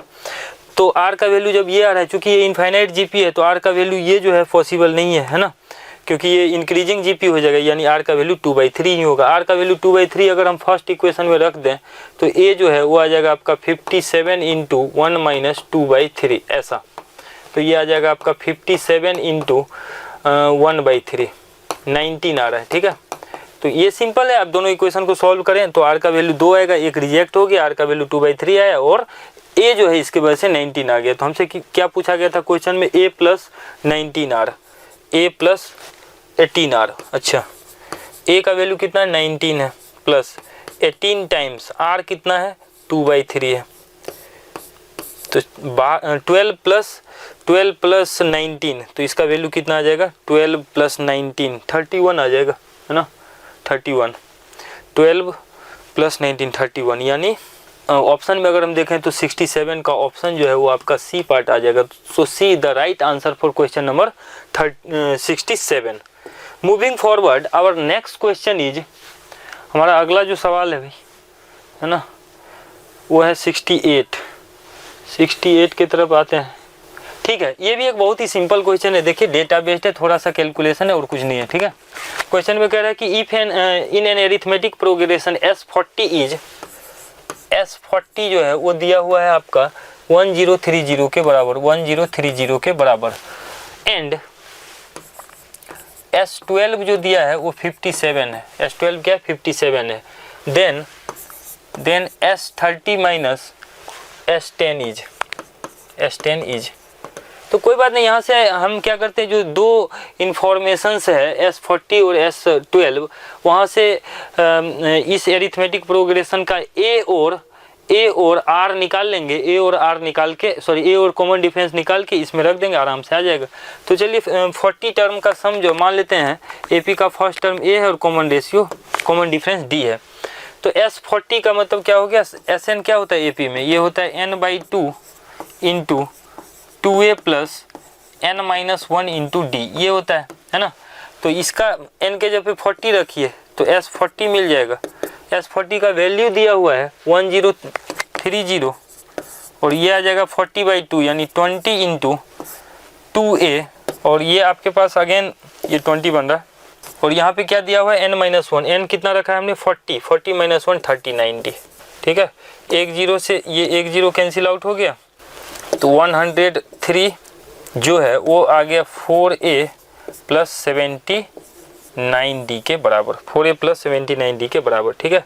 ये इक्वेशन फर्स्ट आ गया आपका। सिमिलरली क्या है S12 कितना हो जाएगा, S12 वो हो जाएगा 12/2 यानी 6 इंटू 2a प्लस n-1, तो 12 - 1 11 इंटू डी, इसका जो वैल्यू है वो कितना आ जाएगा आपका, ये आ जाएगा 57 के इक्वल। तो इस तरीके से आप देख सकते हैं ए और डी में हमारे पास कंप्लीटली दो इक्वेशन आ गया। यहाँ से जब हम सॉल्व करेंगे तो ए का वैल्यू और डी का वैल्यू निकाल लेंगे और इसमें रख देंगे, है ना, S30 माइनस S40 में, तो S30 माइनस S10 इसमें रख देंगे। तो इसके लिए फॉर्मूला आ जाएगा आपका 30/2 into 2a plus 30 - 1 29d minus इसमें रख देंगे तो 10/2 और 2a प्लस 9d, इस प्रकार से, है ना। अब सिर्फ हमें क्या ज़रूरत है, ए और डी की ज़रूरत है। अगर फर्स्ट और सेकंड इक्वेशन को सॉल्व करके इसमें ए और डी का वैल्यू रख दें तो हमारा आंसर आ जाएगा, ठीक है। ए और डी का वैल्यू चलिए रखते हैं। तो इसमें अगर हम देखें तो इस स्टेप के बाद भाई यहाँ पर अगर हम ए और इन दोनों इक्वेशन को सॉल्व करें फ्रॉम फर्स्ट एंड सेकेंड, इसको सॉल्व जब कीजिएगा तो ए का वैल्यू जो है -7/2 आएगा और डी का वैल्यू हमारा 3/2 आएगा, है ना, डी का वैल्यू 3/2 आएगा। इन दोनों को अगर हम इसमें सब्स्टिट्यूट करते हैं तो ये जो हमारे पास S30 माइनस S40 का वैल्यू है वो आ जाएगा आपके पास 515 के बराबर। ये कैलकुलेट करने से आपका आंसर आ जाएगा। इसमें सिर्फ कैलकुलेशन था और कुछ नहीं, इसको आप प्रॉपरली सिंप्लीफाई करके लिख सकते हैं। तो इसके लिए 68 नंबर जो क्वेश्चन है, 68 नंबर का जो आंसर है वो आ जाएगा D. So D is the right option for question number 68। आगे बढ़ते हैं भाई, नेक्स्ट 69 में अगर हम देखें, एक डेटा दिया है वेरिएंस के अकॉर्डिंग, मैं इसको थोड़ा लिख के बताता हूँ। ये x है आपका, ये f है, ये x और f है। यहाँ से C2, 2C1, 4C1 5C1 6C1 ये दिया हुआ है, ठीक है, is 160, then the value of C belongs to natural number is, ठीक है। इफ द वेरिएंस, अच्छा इसका वेरिएंस हमसे पूछा जा रहा है, वेरिएंस दिया है 160, तो उस केस में C का वैल्यू पूछा जा रहा है। और इसका अगर हम मीन निकालें, देखिए यहाँ पे आपको मैं समझा के बताता हूँ, XI FI का जो समेसन होगा वो हो जाएगा 2C plus 4C plus 2C plus 4C plus 5C plus 6C, मतलब कॉरिस्पॉन्डिंग इसको मल्टीप्लाई करके ऐड करना होता है। तो ये आ जाएगा 4 plus 2 6 plus 2 8 plus 4 12 12 plus 6 18 plus 5 18 plus 5, सही लिखे ना, एक बार देख लीजिए 2C, हाँ सही है। तो 4 plus 2 6 6 plus 2 8 8 plus 4 12 12 plus 5 17 17 plus 6 20, कहीं पे गड़बड़ तो नहीं हुआ, देखिए 1C 2C C 2C यहाँ 3C है, ओके, देखिए C 2C 3C 4C 5C 6C। अब इसको कैलकुलेट करते हैं ना, तो ये आ जाएगा आपका 2C, यहाँ से 4C नहीं आएगा, ये वही है, ये 2C आएगा और ये 3C आएगा, इसको ऐड करते हैं तो ये आई थिंक 22C आ जाएगा, है ना। और समेसन FI की बात अगर करें तो इसको ऐड करते हैं तो 2 प्लस 1 3 4 5 6 7 आ रहा है ना। तो यहाँ से एक चीज़ तो दिख गया कि मीन जो है, मीन वो होता है summation XI FI divided by summation FI, तो मीन आ जाएगा इन दोनों का रेशियो, यानी 22/7C आ गया मीन, ठीक है। वेरिएंस के लिए क्या करना होता है, वेरिएंस के लिए summation XI square FI divided by n minus mean का स्क्वायर, और ये वैल्यू होता है आपका 160, ये लगा देते हैं ये फॉर्मूला, ठीक है। XI का स्क्वायर FI का मतलब कितना हो गया, पहले यही निकाल लेते हैं ना। इसका वैल्यू आ जाएगा C square plus 4C square plus 9C square plus 16C square plus 25C square और प्लस का 36C स्क्वायर, है ना। ऐड कर लेते हैं तो ये आ जाएगा आपका 6 प्लस 6 12 12 प्लस 9 21 21 प्लस 4 24 प्लस 5 96 आएगा मुझे लग रहा है ना, 96C स्क्वायर, ठीक है। और डिवाइडेड बाय n, तो यहाँ से ये वैल्यूज को रख ही देते हैं, तो 96C square divided by n कितना है हमारे पास, n 7 है, तो डिवाइडेड बाय 7 माइनस मीन का स्क्वायर, तो मीन का स्क्वायर कितना आ जाएगा 22 का स्क्वायर, डायरेक्टली लिख देते हैं 22 का स्क्वायर 484 होता है ना, 484 और C स्क्वायर और डिवाइडेड बाय 49, ठीक है। और ये वैल्यू दिया हुआ है क्वेश्चन में कि 160 है, ये वैल्यू क्या है 160 के बराबर है, ठीक है। तो यहाँ से एलसीएम वगैरह लेके इसको सिंप्लीफाई कीजिए, ये जो है मुझे लग रहा है ये 92 होगा, है ना, ये आपके पास 92C स्क्वायर आ रहा है, 92C स्क्वायर, ठीक है। बाकी तो ठीक ही लग रहा है, 92C स्क्वायर कर देते हैं डिवाइडेड बाय 7, बाकी सब सही है। तो सिंप्लीफाई करके जब यहाँ पे हम लिखेंगे तो C स्क्वायर का जो वैल्यू है वो आ जाएगा आपका, एलसीएम ले लेते हैं 7 और यहाँ से 7 टाइम्स 92, तो 14 का 4 रिमेनिंग 4 और रिमेनिंग 1 और यहाँ से 64, ठीक है। तो ये आ जाएगा आपका -484C स्क्वायर इज 160। तो ये कितना आ रहा है भाई, अगर आप सब्ट्रैक्ट करें तो 0 6 और यहाँ से आ जाएगा, ये एलसीएम तो हमने 49 लिया था, ऐसा आ रहा है, into C square equal to 160, C square आ गया आपका 49। सो इवेंचुअली C इज 7, क्योंकि C जो है नेचुरल नंबर है तो C का वैल्यू 7 आ जाएगा, जो कि ऑप्शन नंबर D में है। तो इस तरीके से क्वेश्चन नंबर ये जो D है इसका जो आंसर है वो आ जाएगा आपके पास D part. Question number 70, question number 70 में देखिए क्या कह रहा है, लेट द 6 नंबर्स A1 से लेकर के A6 be in AP, A1 plus A3 10 है और mean of this 6 number is 9/2 and their variance is sigma square, then the 8 sigma square is. तो इसके लिए देखिए सबसे पहले A1 और A3 ये लोग AP में ये नंबर्स, मतलब तो A1 प्लस और A3 आ जाएगा A1 प्लस 2D, इसका वैल्यू दिया है 10, तो यहाँ से 2A1 प्लस 2D ये आपके पास 10 आ रहा है, तो a1 प्लस डी का जो वैल्यू है वो हमारे पास बन के 5 आ जाएगा। ये आपके पास इक्वेशन फर्स्ट आ गया, ठीक है। तो अगला दिया है if mean of the 6 numbers. अच्छा, इसका मीन यानी इन 6 नंबर्स का सम a1 a2 से लेकर के प्लस a6, मीन जो है मीन डिवाइडेड बाई 6 करके होगा। तो ये दिया हुआ है हमारे पास 19/2 के बराबर, तो 19/2 के इक्वल आ रहा है। आगे कर रहा है and their variance is sigma square. अच्छा, पहले मीन दिया हुआ तो इस डेटा से इसके a1 और d निकाल लेते हैं। तो इसके लिए आ जाएगा 6/2 into first term plus last term, इसका वैल्यू आ रहा है हमारा 19/2, ठीक है। तो यहाँ से अच्छा डिवाइडेड बाय 6 भी था, ये 2 को इधर भेज देते हैं, तो a1 प्लस a6 जो है वो आ जाएगा आपका 19 के बराबर। तो a1 प्लस a6 यानी a1 प्लस 5 टाइम्स d, ये आ जाएगा हमारा 19 के इक्वल। तो twice of a1 plus 5 times d जो है वो इवेंचुअली 19 आ गया। इन दोनों को सॉल्व कर लेते हैं तो ये नंबर्स बेसिकली मिल जाएंगे। नंबर्स कैसे आएंगे देख लीजिए, 2a1 प्लस 5d और यहाँ से a1, इसको 2 से मल्टीप्लाई करके लिख लेते हैं। तो 2a1 प्लस 5 टाइम मतलब 2 टाइम्स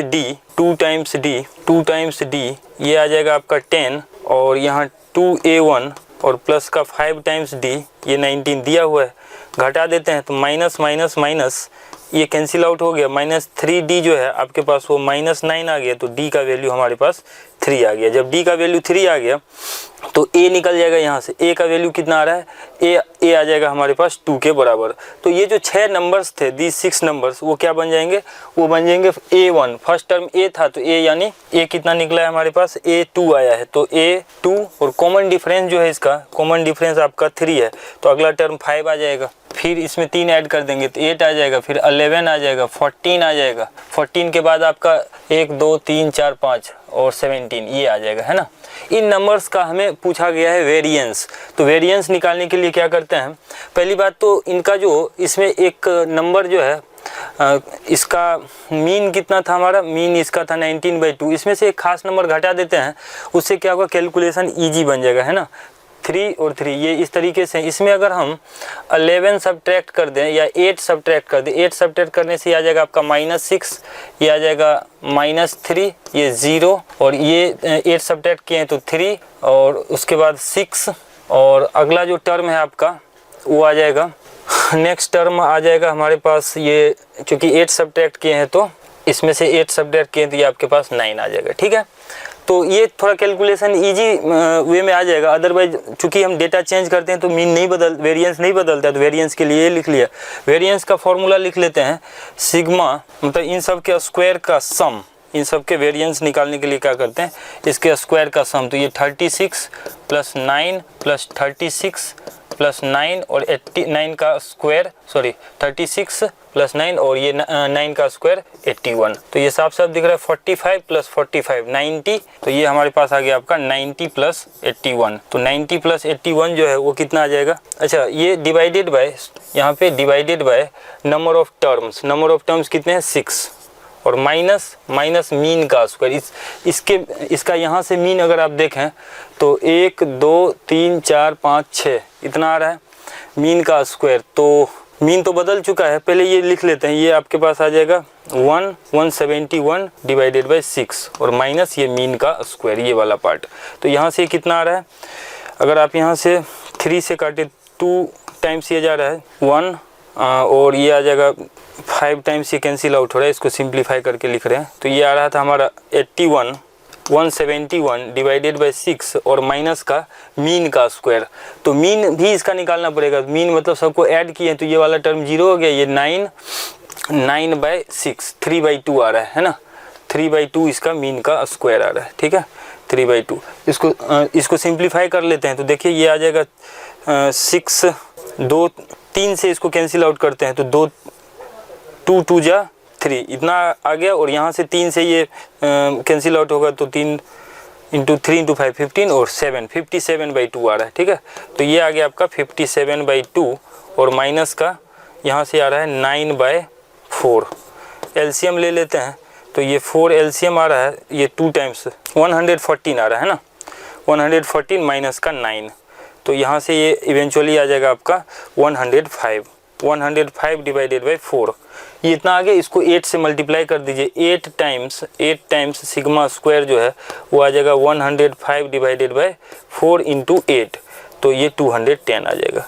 देखिए क्वेश्चन नंबर नेक्स्ट जो 71 में कह रहा है आपके पास 71 क्वेश्चन में आपके पास ये दिया हुआ है, let the area of the bounded region this, यानी y square greater than equal to 9x और y greater than equal to आपके पास ये आ रहा है 3x minus 6 B A then 6a is equal to. तो इसका एरिया निकालने के लिए हम क्या करते हैं, ये आपके पास x है, ये y है, और यहाँ से अगर आप देखें ये एक पैराबोलिक कर्व है तो इसके लिए ये आ जाएगा आपके पास, और ये जो लाइन है लाइन के लिए हमारे पास ये आ रहा है। ठीक है, इसका अगर हम पॉइंट ऑफ इंटरसेक्शन देखें तो ये पॉइंट ऑफ इंटरसेक्शन आपके पास यहाँ इन दोनों का ये -3 आ जाएगा।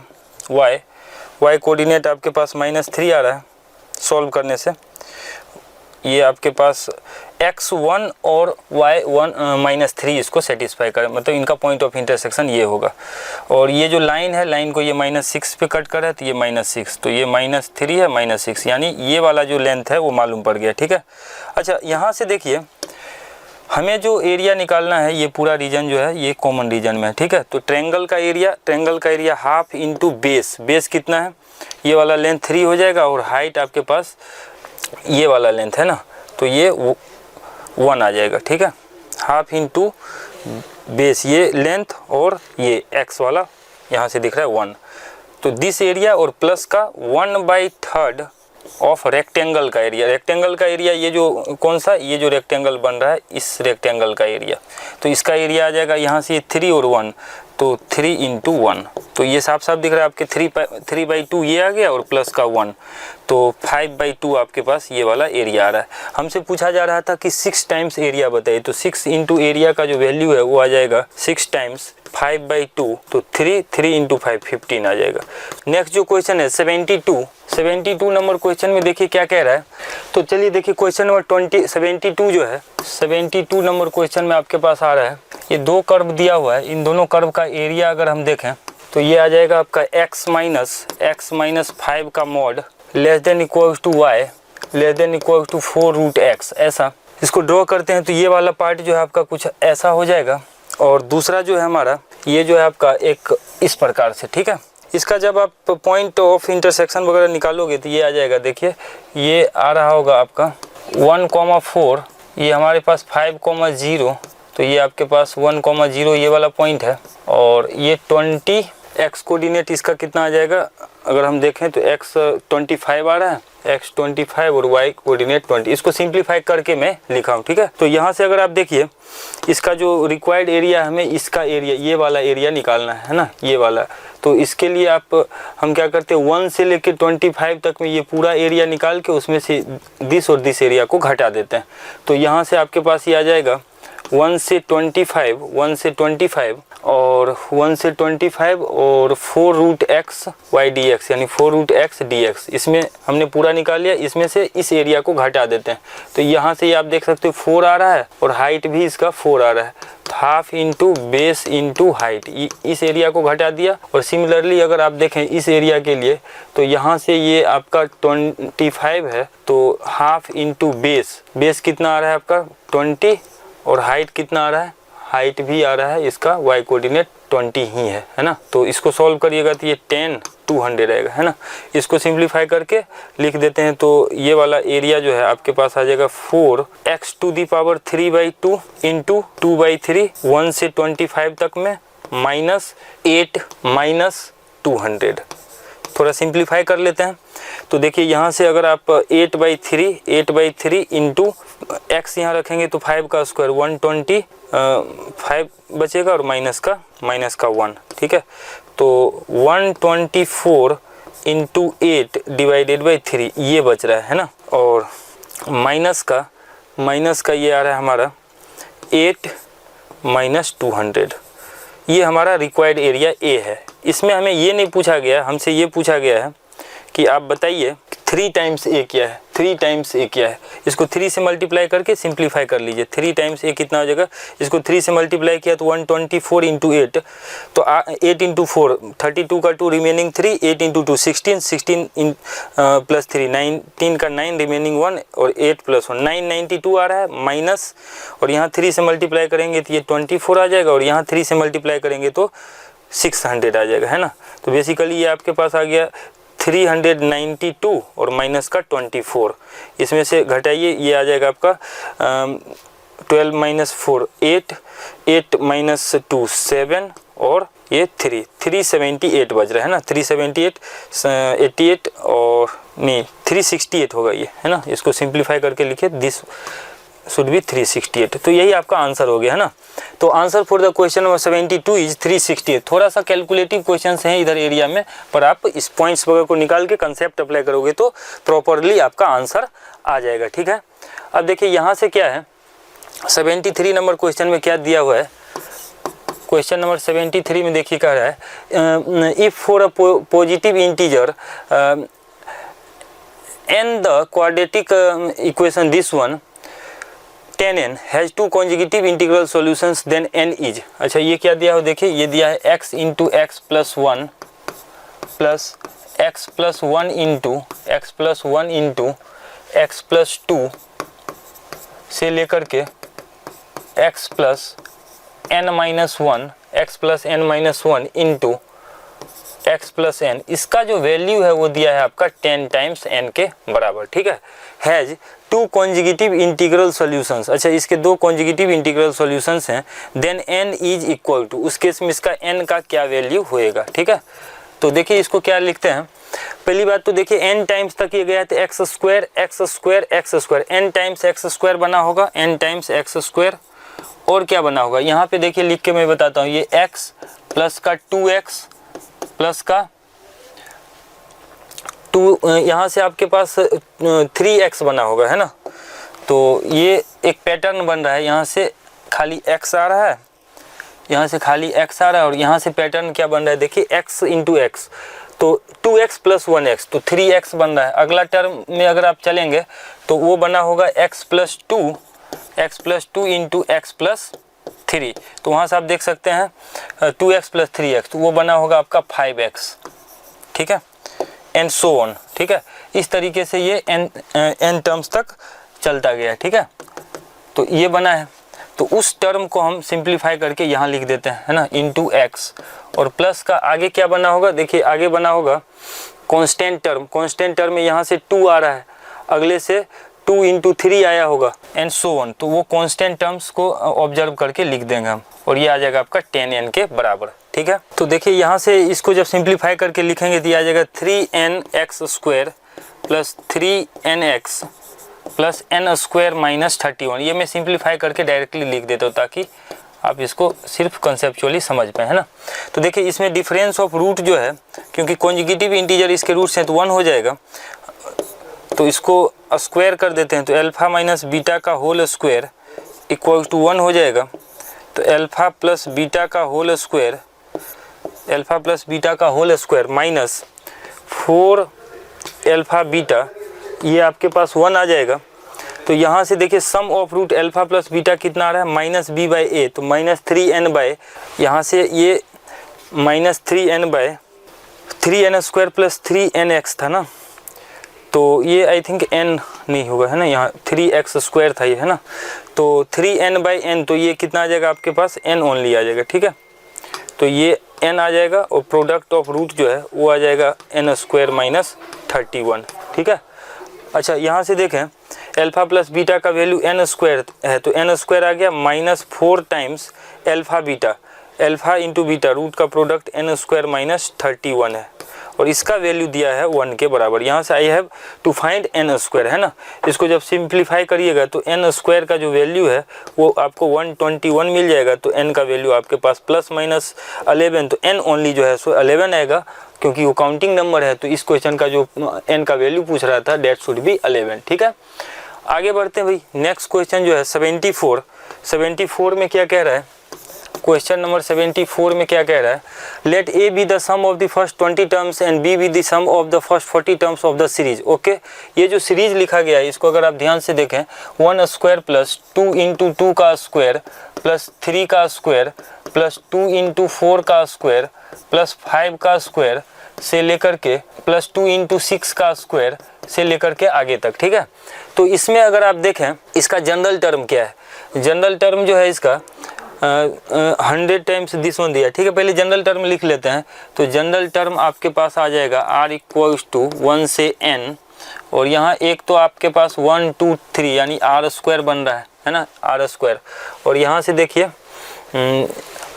1 स्क्वायर 2 स्क्वायर 3 स्क्वायर 4 स्क्वायर, तो हर जगह। ठीक है, मल्टीप्लीकेशन में क्या, पहला टर्म में आप ऐसे लिख सकते हैं 2n माइनस 1, क्या सही लिखा है हमने, या n माइनस 1 हो जाएगा, है ना। सेकेंड टर्म में हमारे पास आना चाहिए 2, तो n माइनस, यहाँ n के जगह पे 2 रखेंगे, सेकेंड टर्म में 2 नहीं मिल पाएगा, है ना। तो इसके लिए अगर आप देखें 2 अच्छा ये इस तरीके से, एक मिनट, इसको क्या करते हैं, इसका जनरल टर्म इस तरीके से लिख लेते हैं। देखिए ये कहाँ तक कह रहा है हमें, 20 टर्म, तो बिना जनरल टर्म का ही करते हैं। देखिए ये 20 टर्म्स तक का सम कह रहा है। ठीक है, तो इसमें क्या दिख रहा है, 1 स्क्वायर 2 बारी दिख रहा है, 3 ऐसे करके। अगर हमसे पूछा जा रहा है कि फर्स्ट 20 टर्म्स का सम बताइए, तो कैसे लिखेंगे, देखिए फर्स्ट 20 टर्म्स का सम जो है ये आ जाएगा आपका 1 स्क्वायर प्लस 2 स्क्वायर प्लस 3 का स्क्वायर से लेकर के प्लस, और यहाँ पे लास्ट में क्या बचा होगा, 20 टर्म्स कह रहा है तो 20 का स्क्वायर। अच्छा, बच क्या गया इसमें एक्स्ट्रा, वो देखिए एक्स्ट्रा जो बच गया है वो टर्म क्या है, यहाँ से एक 2 का स्क्वायर बच गया, यहाँ एक 4 का स्क्वायर बच गया, तो उसको आप लिख लीजिए प्लस का 2 का स्क्वायर प्लस 4 का स्क्वायर प्लस 6 का स्क्वायर से लेकर के, और नेक्स्ट ये कहाँ तक जा रहा है आपका 20 तक, है ना। तो 20 तक में ये आपके पास लास्ट में क्या बचा होगा, 20 टर्म्स में यहाँ पे हमारे पास आया होगा 2 इंटू 20 का स्क्वायर, तो एक 20 का स्क्वायर बच गया होगा। ओके, तो ऐसे, तो ये तो ऐसे ही हो गया, है ना। इसमें हम क्या करेंगे, कॉमन कर लेंगे, और ये आपके n टर्म्स के सम का फॉर्मूला है, तो a का जो वैल्यू है वो आ जाएगा आपके पास, a का जो वैल्यू है वो आ जाएगा आपके पास 1 से 20 तक के सम का स्क्वायर का सम, यानी n इंटू n प्लस 1, यानी 20 into 20 plus 1 n into n plus 1 into 2n plus 1, तो 41 डिवाइडेड बाई 6। ये सम आ गया आपके पास इस क्वांटिटी का, प्लस ये 2 का स्क्वायर 4 का स्क्वायर 6 का स्क्वायर, तो हर जगह अगर हम देखें तो 2 का स्क्वायर कॉमन आ रहा है ना। तो 1 का स्क्वायर प्लस 2 का स्क्वायर प्लस यहाँ से 3 का स्क्वायर से लेकर के प्लस 20 का के बदले ये 10 का स्क्वायर यहाँ तक का। तो ये वाला फॉर्मूला, इसको अलग से कैलकुलेट कर लेते हैं, तो आ जाएगा 2 तिया 6 और ये 7 तिया 21, फिर ये 10 टाइम्स जाएगा, है ना। तो इस सेगमेंट का वैल्यू आ रहा है 7, इतना आ रहा है। ठीक है, प्लस 2 का स्क्वायर जब कॉमन कीजिएगा तो इस प्रकार से 10 तक के सम का जो वैल्यू है वो आ जाएगा आपका n, यानी 10 into 10 plus 1 into 21 divided by 6। इसको भी कैलकुलेट कर लेते हैं, तो ये आ जाएगा आपका 2 तिया 6 और 7 तिया 21, फिर ये 2 पंचे 10। ठीक है, तो यहाँ से आ रहा है आपके पास 2870 प्लस 2 का स्क्वायर इंटू, और ये आ जाएगा आपका 77 इंटू 5। कैलकुलेट कर लेते हैं, ये आ जाएगा 2870 प्लस यहाँ से 1 2 इसको दे देते हैं 10 टाइम्स और इसका 2 गुना, यानी 154 ऐसा। ठीक है, तो इससे आपके पास वैल्यू आ रहा है 2870 और प्लस का 1540। तो इससे आंसर कितना आ जाएगा, ऐड कर लीजिए 0 7 4 11 1 बाकी 1 8 5 13 1 14 4 बाकी 1 2 1 3 1 4 4 4 1 2 आ रहा है। ठीक है, तो ठीक है भाई, ये इसी प्रकार से जब सेकेंड टर्म को कैलकुलेट, ये तो अब सेम ही हो गया है ना। तो सेकेंड टर्म का वैल्यू 33 620 ये हमने कैलकुलेट करके लिख दिया, ठीक है। सेम क्वेश्चन है, आगे का बात ये इसी तरीके से प्रोसीड कर लीजिएगा, ठीक है। अब क्वेश्चन में जो हमसे पूछा गया था इसी में 20 तक का एक्सप्रेशन हमने निकाला है, 40 तक का निकालिएगा तो ये 33620 आ जाएगा, है ना। अब हमसे पूछा जा रहा है b-2a जो है, b-2a अगर 100 इंटू लेमडा है तो लेमडा का क्या वैल्यू है। तो b कितना है 33620 माइनस ट्वाइस ऑफ, और यहाँ हमने a को तो कैलकुलेट किया ही था 4410 आ रहा है, तो 4410 इसका वैल्यू आ जाएगा आपका 100 इंटू लेमडा, ठीक है। तो ये आ जाएगा 33620 minus twice of this one, तो 0288 और ये आ जाएगा आपका 100 टाइम्स लेमडा, ठीक है। इसको सब्ट्रैक्ट कर लेते हैं तो 0 अनदर 0 और ये आ जाएगा आपके पास 8 और यहाँ से 12 माइनस 8 4 और 0 0 और यहाँ से आपके पास सब्ट्रैक्ट ही कर लेते हैं 33620 और इसको सब्ट्रैक्ट कर लेंगे 0288 माइनस कर देते हैं तो 0 0 आपका 16 माइनस 8 8 और ये 12 माइनस 8 4 2 इतना आ रहा है ना। तो बेसिकली इस क्वांटिटी का जो वैल्यू आ रहा है 24800 और 100 टाइम्स लेमडा, 100 से 100 कैंसिल आउट हो जाएगा। तो इस प्रकार से लेमडा का जो वैल्यू है वो आपके पास आ गया 248। तो यही हमसे निकालने के लिए पूछा गया था। हमने यहाँ 20 तक का सम निकाल के उसी फॉर्मूला से जब 40 तक का सम निकालिएगा तो हमने ये लिख दिया कैलकुलेट करके आपको डायरेक्टली 33620। देयर आफ्टर ये सम b-2a निकाला तो इतना आया और 100 टाइम्स लेमडा से कंपेयर किया तो लेमडा का वैल्यू 248 आ गया। So for the answer for question number 74 is 74 का जो आंसर है वो कितना आया हमारा, वो आया है आपका 248, ठीक है। 248 हमारा आंसर आ गया, ठीक है। अब लास्ट क्वेश्चन की तरफ अगर हम देखें 75 नंबर क्वेश्चन, तो देखिए 75 नंबर क्वेश्चन में क्या कह रहा है, A1 A2 A3 से 49 be in AP such that summation 4k + 1, अच्छा k का वैल्यू 1 से 12 तक का दिया हुआ है वो 416 है, A9 + A43 66 है।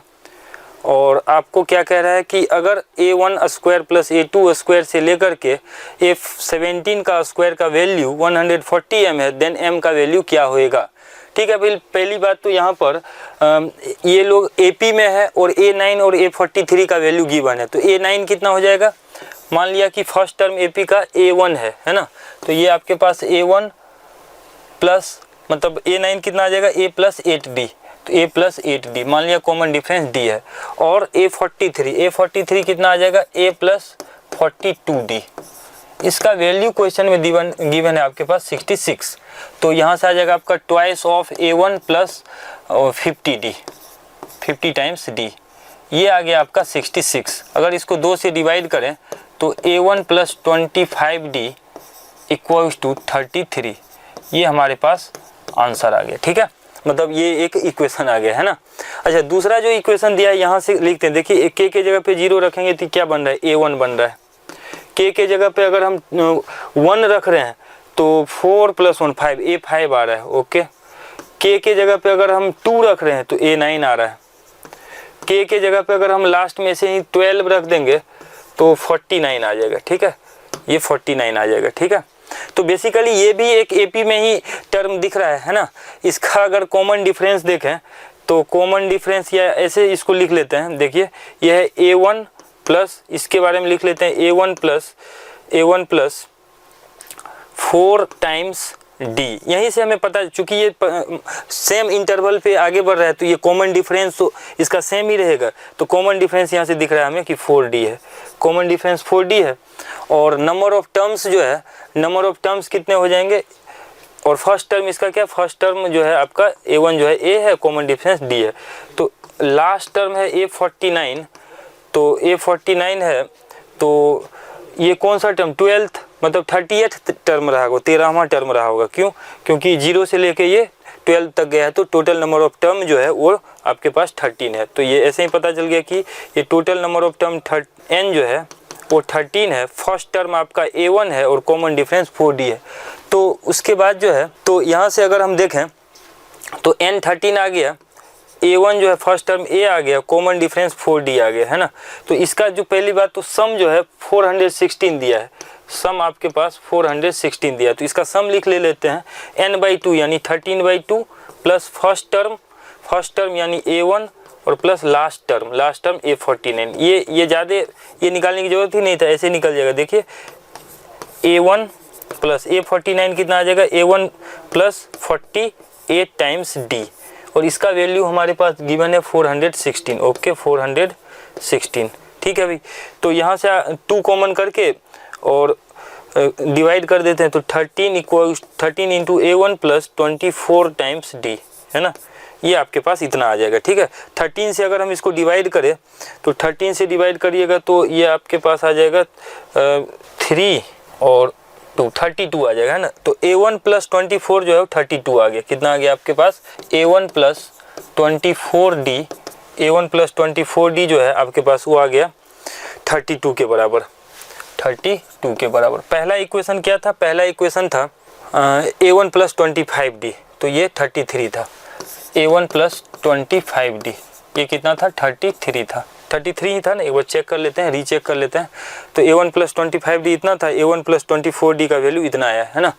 तो ऐसे ही दिख रहा है भाई, इसको सब्ट्रैक्ट कर दिया तो d जो है आपका -1 आ गया, यानी d1 आ गया। d का वैल्यू 1 रख देते हैं किसी इक्वेशन में, तो d का वैल्यू कहाँ रखें, फर्स्ट इक्वेशन में ही रख दीजिए। तो d का वैल्यू अगर हम 1 रखते हैं तो a1 कितना आ जाएगा, 33 माइनस का 25, है ना। तो ये आ जाएगा 5 3 8, ठीक है।